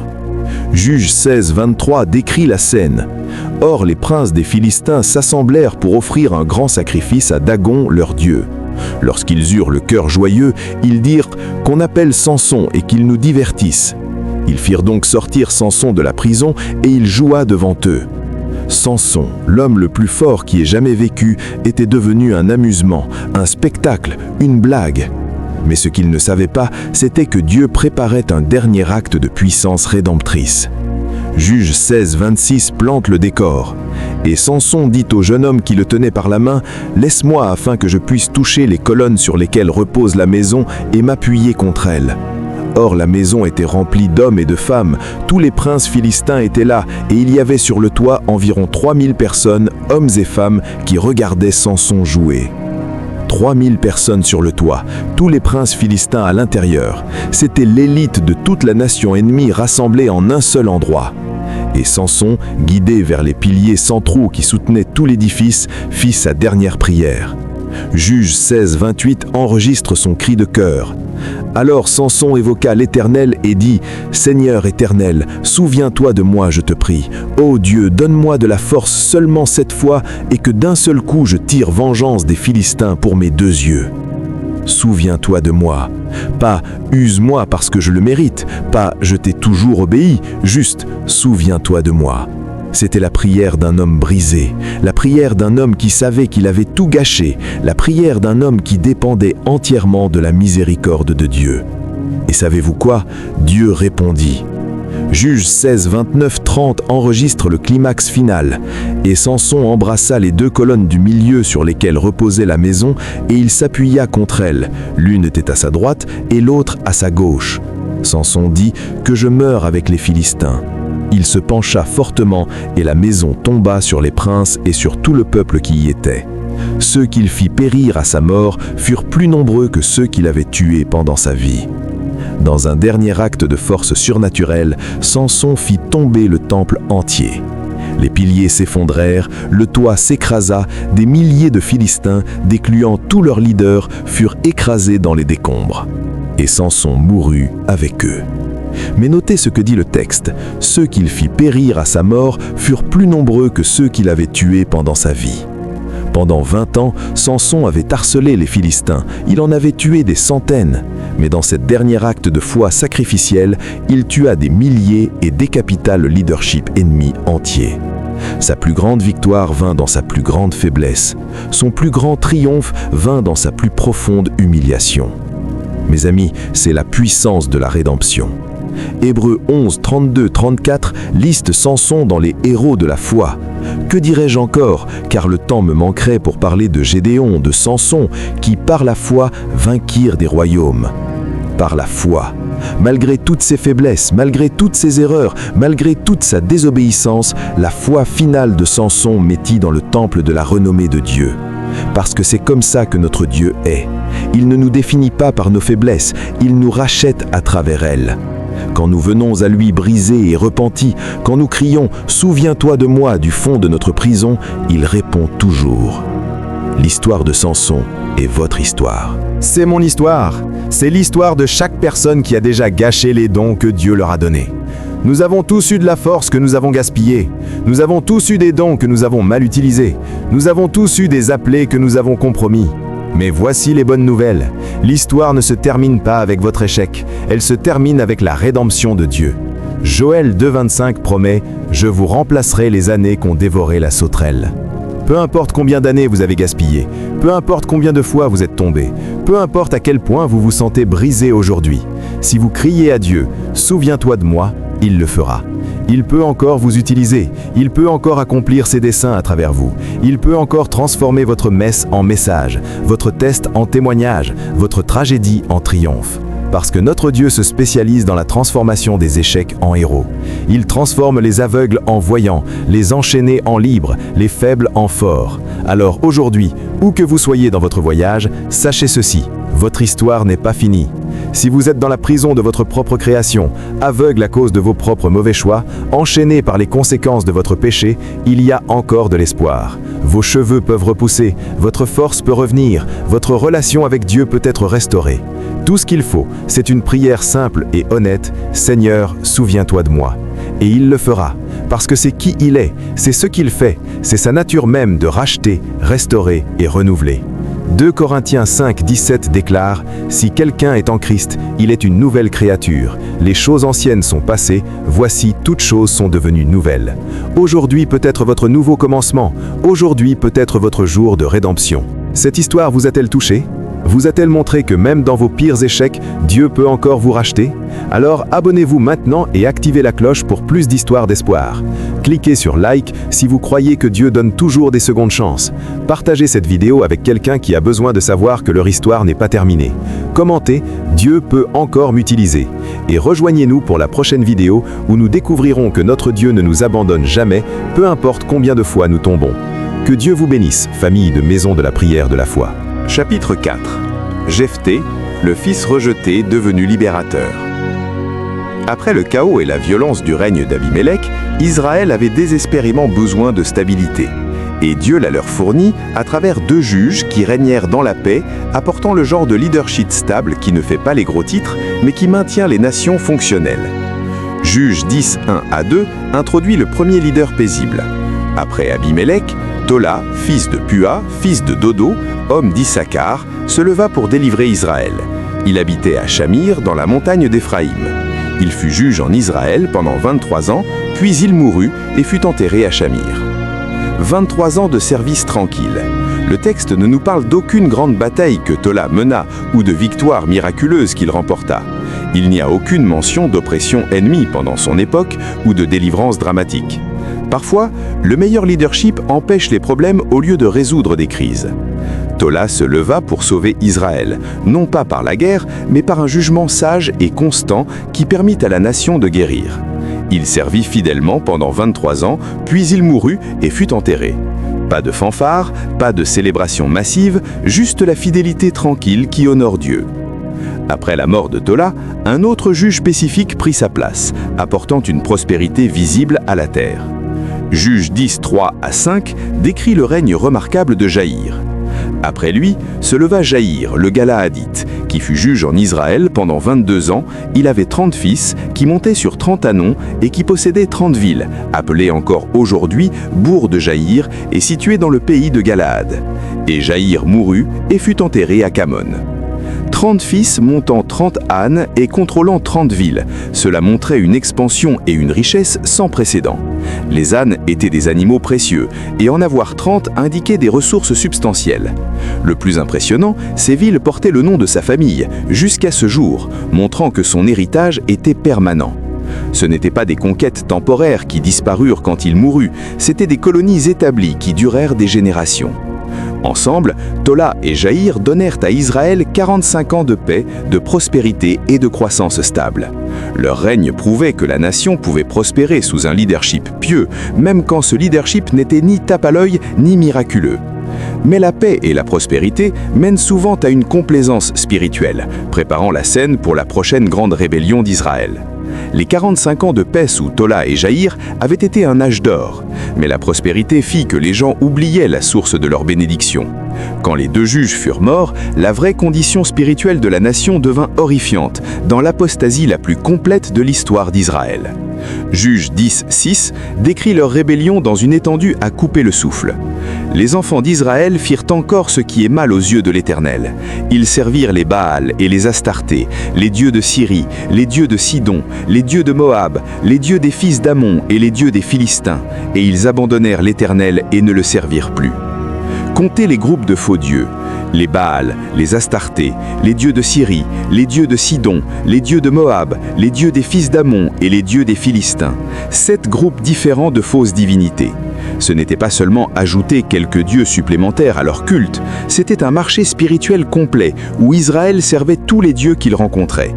Ils étaient devenus des prostituées spirituelles, courant après chaque dieu tout en abandonnant complètement le Dieu qui les avait fait d'une nation. 3 fois, dans ce verset, le texte répète « Ils abandonnèrent l'Éternel ». Pas une fois, pas 2 fois, mais 3 fois, comme pour marteler le point dans nos consciences.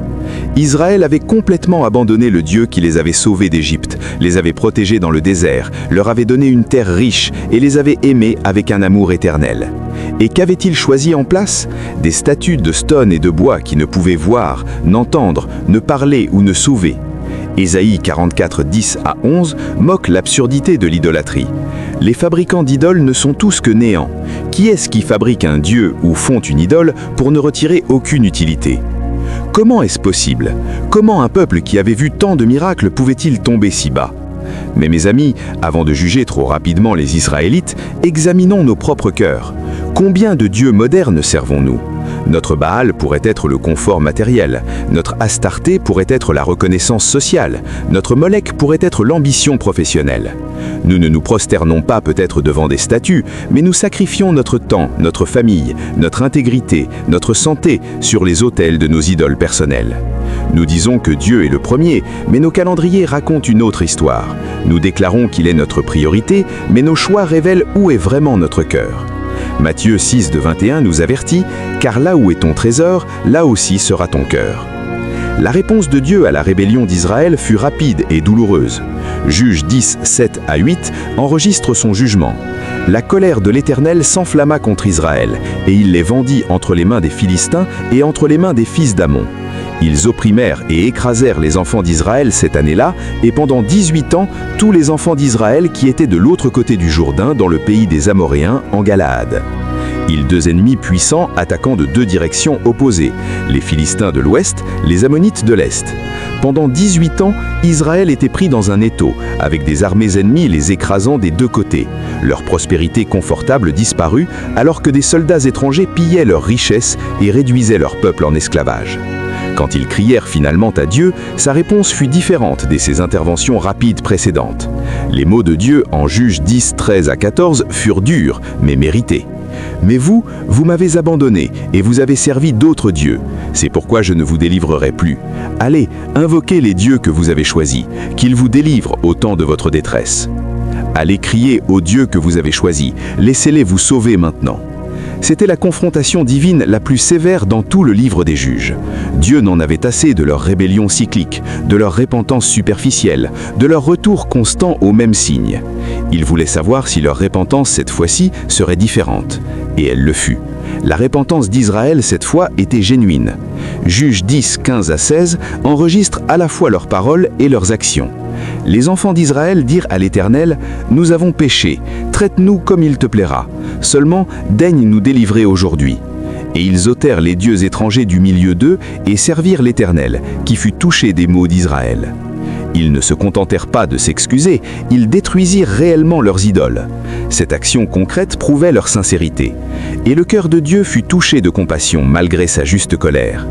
Voyez, Dieu ne cherche pas la perfection, il cherche la sincérité. Il ne demande pas que nous ne tombions jamais, il demande que quand nous tombions, nous nous relevions vraiment, que nous changions vraiment, que nous retournions vraiment à lui. Psaume 51, 17 nous dit « Les sacrifices qui sont agréables à Dieu, c'est un esprit brisé. Ô Dieu, tu ne dédaignes pas un cœur brisé et contrit. » Avec Israël vraiment repentant, ils firent face à une crise militaire immédiate. Les Ammonites avaient assemblé une armée massive pour ce qui ressemblait à la bataille finale d'Israël. Juge 10, 17 à 18 décrit la situation. Les fils d'Ammon se rassemblèrent et campèrent en Galaad, et les enfants d'Israël se rassemblèrent et campèrent à Mitzpa. Le peuple, les chefs de Galaad, se dirent l'un à l'autre « Quel est l'homme qui commencera l'attaque contre les fils d'Ammon? Il sera chef de tous les habitants de Galaad. » Ils avaient des troupes, mais pas de général. Leur offre désespérée était dangereuse, l'autorité politique permanente à quiconque commanderait leur armée. L'homme vers qui ils se tournaient vivait en exil, menant une bande de mercenaires dans la terre de Tob. Et son histoire était l'une des plus tragiques et triomphantes de tout le livre des Juges. Juge 11, 1 à 3 raconte l'histoire de Jephthé. Jephthé, le Galaadite, était un vaillant héros. Il était fils d'une femme prostituée. Et c'est Galaad qui avait engendré Jephthé. La femme de Galaad lui enfanta des fils. Et les fils de cette femme grandirent et chassèrent Jephthé et lui dirent « Tu n'hériteras pas dans la maison de notre père, car tu es fils d'une autre femme. » Et Jephthé s'enfuit loin de ses frères, et il habita dans le pays de Tob. Des gens de rien se rassemblèrent auprès de Jephthé, et ils faisaient avec lui des excursions. Le fils illégitime, né d'une prostituée, rejeté par ses propres frères quand vint le temps de diviser l'héritage de leur père. « Tu n'hériteras pas dans la maison de notre père, car tu es fils d'une autre femme. » Ces mots avaient dû brûler comme du feu dans l'âme de Jephthé. Ce n'était pas sa faute qu'il soit né hors mariage. Ce n'était pas son choix d'avoir une prostituée comme mère. Mais il payait le prix pour les péchés de quelqu'un d'autre. L'exil avait fait de lui un homme fort. Diriger des mercenaires désespérés nécessitait à la fois des compétences militaires et une ruse politique. Ces hommes, des gens de rien, des hors-la-loi, des parias comme lui, avaient besoin d'un leader qui comprenait ce que c'était d'être rejeté par la société. Et Jephthé était exactement cet homme. Il les transforma en une force de combat efficace, lançant des raids et construisant une réputation comme guerrier redoutable. C'était exactement les qualités dont Galaad avait besoin. Quand les anciens vinrent le supplier d'aide, Jephthé confronta leur hypocrisie. Ces paroles dans Juges 11:7 coupèrent profondément. Jephthé répondit aux anciens de Galaad : « N'avez-vous pas eu de la haine pour moi et ne m'avez-vous pas chassé de la maison de mon père ? Pourquoi venez-vous à moi maintenant que vous êtes dans la détresse ? Vous m'avez haï, vous m'avez chassé, et maintenant que vous êtes dans le pétrin, vous voulez mon aide ? » C'était une question légitime qui méritait une réponse honnête. Leur réponse fut brutalement franche. Juges 11:8 enregistre leur admission. Les anciens de Galaad dirent à Jephthé : « Nous revenons à toi maintenant, afin que tu marches avec nous, que tu combattes les fils d'Ammon, et que tu sois notre chef, celui de tous les habitants de Galaad. C'est pourquoi nous sommes revenus vers toi maintenant. Pas d'excuses pour la façon dont ils l'avaient traité, pas de remords pour leur rejet, juste le besoin désespéré de ses compétences. » Mais Jephthé était un négociateur intelligent. Il ne se contenterait pas de les sauver pour qu'ils le rejettent à nouveau une fois le danger passé. Juges 11:9-11 enregistre leur accord. Jephthé dit aux anciens de Galaad : « Si vous me faites revenir pour combattre les fils d'Ammon et que l'Éternel les livre devant moi, je serai votre chef. » Et les anciens de Galaad dirent à Jephthé : « Que l'Éternel nous entende et qu'il juge si nous ne faisons pas ce que tu dis. » Et Jephthé partit avec les anciens de Galaad, le peuple le mit à sa tête et l'établit comme chef et commandant en chef. Le bâtard rejeté était devenu le seul espoir de survie de son peuple. Mes amis, vous voyez la providence de Dieu au travail ici. Il avait utilisé leur cruauté pour préparer le libérateur même dont ils auraient besoin dans leur heure la plus sombre.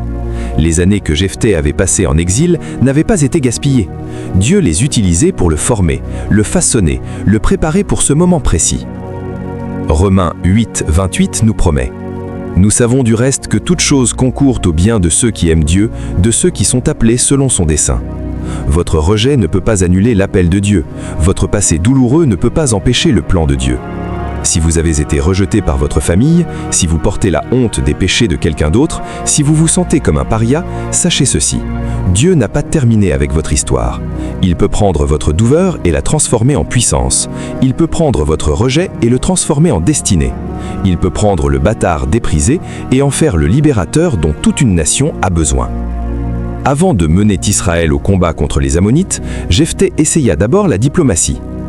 Son message au roi ammonite, enregistré dans Juges 11:12-13, fut direct et raisonnable. « Qu'a-t-il toi ? L'esprit de l'Éternel fut sur Jephthé. Il traversa Galaad et Manassé, il passa à Mitzpa de Galaad, et de Mitzpa de Galaad, il marcha contre les fils d'Ammon. » La réponse du roi révéla le vrai problème derrière leur invasion. Ils clamaient qu'Israël avait volé leur terre 300 ans plus tôt. La réponse de Jephthé fut un maître-prêtre d'argumentation historique. Dans Juges 11:15-27, il exposa la réclamation légale d'Israël sur le territoire disputé, expliquant comment ils avaient essayé de passer pacifiquement, mais furent forcés de combattre quand ils furent attaqués.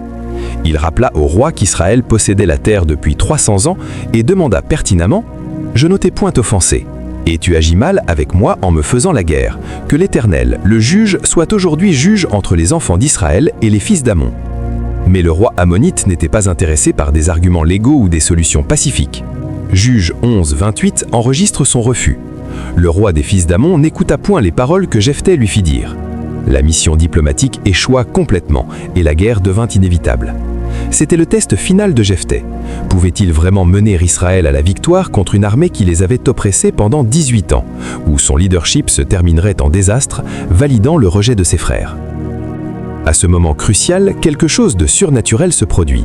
Juges 11:29 enregistre l'habilitation divine. L'esprit de l'Éternel fut sur Jephthé. Il traversa Galaad et Manassé, il passa à Mitzpa de Galaad, et de Mitzpa de Galaad, il marcha contre les fils d'Ammon. L'esprit de l'Éternel était sur Jephthé. Le même esprit qui était venu sur Othniel, Gédéon et Samson vint maintenant sur le fils rejeté de la prostituée. La victoire était assurée. Dieu lui-même menait Israël au combat. Rien ne pouvait les arrêter maintenant. Mais à ce moment de bénédiction divine, Jephthé fit un vœu qui transformerait son triomphe en tragédie. Sa promesse insensée dans Juges 11:30-31 le hantera toujours. Jephthé fit un vœu à l'Éternel et dit : « Si tu livres entre mes mains les fils d'Ammon, Tout celui qui sortira des portes de ma maison à mon heureux retour de chez les fils d'Amon sera consacré à l'Éternel, et je l'offrirai en holocauste. » Le vœu était inutile. Dieu avait déjà promis la victoire à travers son esprit. Jephthé n'avait pas besoin de marchander avec Dieu comme les païens marchandaient avec leurs idoles. Mais peut-être influencé par des années parmi les mercenaires païens, Jephthé pensait qu'il devait négocier avec Dieu. Peut-être qu'après une vie entière de rejet, il avait du mal à croire que Dieu le choisirait vraiment, sans condition. Peut-être qu'il sentait qu'il devait offrir quelque chose pour mériter la faveur de Dieu. Quoi qu'il en soit, c'était une terrible erreur. Deutéronome 23, 21 à 23 avertit « Si tu fais un vœu à l'Éternel, ton Dieu, tu ne tarderas point à l'accomplir. Mais tu t'abstiendras de faire des vœux, et par là tu ne commettras pas un péché. » Ecclésiaste 5, 4 à 5 dit « Lorsque tu as fait un vœu à Dieu, ne tarde pas à l'accomplir. Il vaut mieux pour toi ne point faire de vœu que d'en faire un et de ne pas l'accomplir. Les vœux sont dangereux. Ils lient votre avenir d'une manière que vous ne pouvez pas prévoir. Ils créent des obligations que vous pourriez regretter. » Et le vœu de Jephthé était sur le point de créer une tragédie inimaginable. La bataille fut rapide et décisive. Juge 11, 32 à 33 décrit la victoire complète. Jephthé marcha contre les fils d'Amon, et l'Éternel les livra entre ses mains. Il leur fit éprouver une très grande défaite, depuis Aroër jusque vers Minite, espace qui renfermait 20 villes, et jusqu'à Abel-Kéramim. Et les fils d'Amon furent humiliés devant les enfants d'Israël. 20 villes conquises, l'ennemi humilié, une victoire totale et écrasante. Dieu avait tenu sa promesse. Il avait donné à Jephthé le triomphe sur les Ammonites. Le fils rejeté avait sauvé son peuple de leurs oppresseurs. C'était censé être le plus grand jour de sa vie. Mais la tragédie attendait à la maison.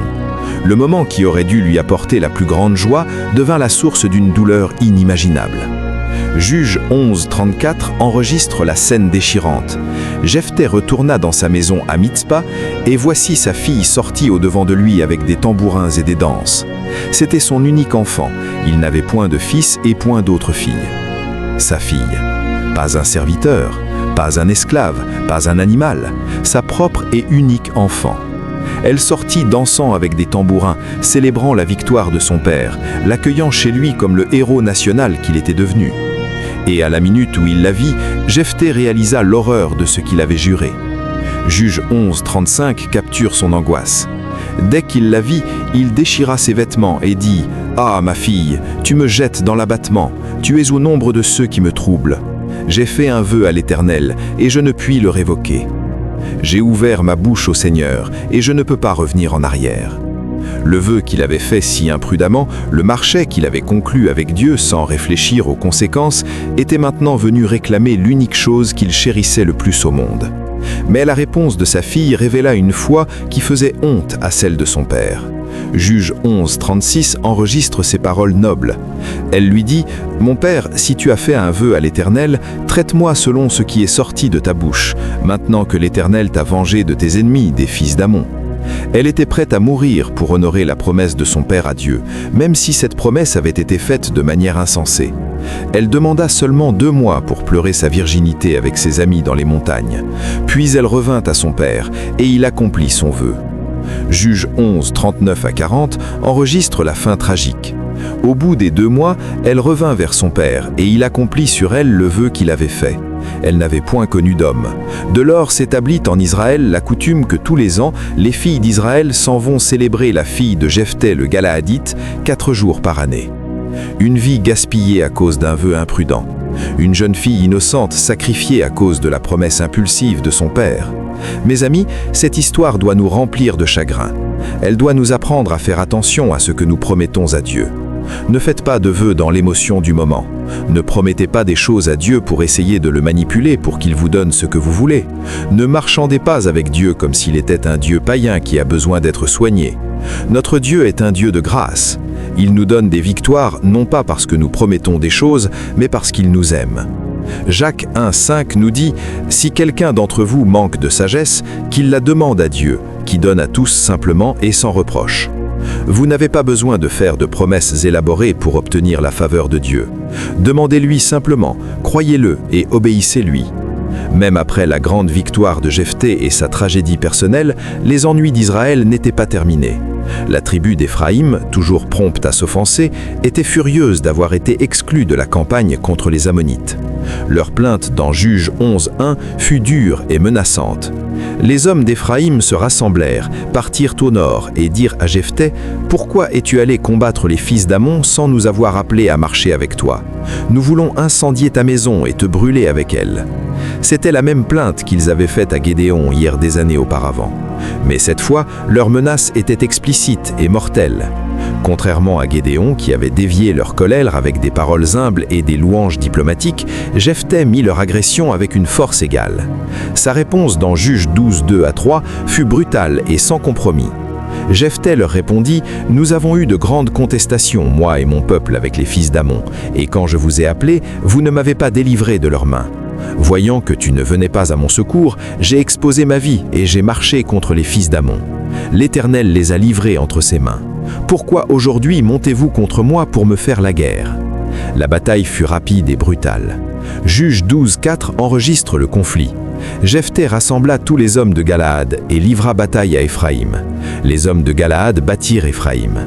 Quand les Éphraïmites survivants essayèrent de fuir en retraversant le Jourdain, les Galaadiens les attendaient. Ce qui se passa ensuite devint l'une des incidences les plus célèbres et les plus meurtrières de l'histoire d'Israël. Juges 12:5-6 décrit le piège linguistique mortel. Galaad s'empara des gués du Jourdain du côté d'Éphraïm, et quand un fuyard d'Éphraïm disait « Laissez-moi passer », les hommes de Galaad lui demandaient « Es-tu Éphraïmite » Il répondait « Non ». Il lui disait alors « Eh bien, dis Chiboleth ». Et il disait Siboleth, car il ne pouvait pas bien prononcer. Sur quoi les hommes de Galaad le saisissaient et l'égorgeaient près des gués du Jourdain. Il périt à cette époque 42 000 hommes d'Éphraïm. Un seul mot devint une sentence de mort. Les Éphraïmites ne pouvaient pas prononcer le son de Shin dans Chiboleth, disant plutôt Siboleth. Cette petite différence de dialecte les marqua pour la mort au passage des rivières. 42 000 hommes moururent à cause d'un test de prononciation. Une génération entière de guerriers tués par leurs propres compatriotes. Tout cela à cause de l'orgueil blessé et de la jalousie tribale. Mes amis, cette tragédie nous montre le danger mortel de la division parmi le peuple de Dieu. Quand nous nous battons les uns contre les autres au lieu de nous battre contre l'ennemi, Combattre nos vrais ennemis, tout le monde perd. Jésus a dit dans Marc 3, 24-25, « Si un royaume est divisé contre lui-même, ce royaume ne peut subsister. Et si une maison est divisée contre elle-même, cette maison ne peut subsister. » L'Église aujourd'hui fait face au même danger. Nous passons tellement de temps à nous battre entre dénominations, entre églises, entre frères et sœurs, que nous oublions qui est notre véritable ennemi. Satan adore quand nous nous entretuons. Il adore quand nous jugeons, critiquons et condamnons nos frères et sœurs en Christ. Parce qu'une église divisée est une église impuissante. Une famille divisée ne peut pas accomplir la mission de Dieu.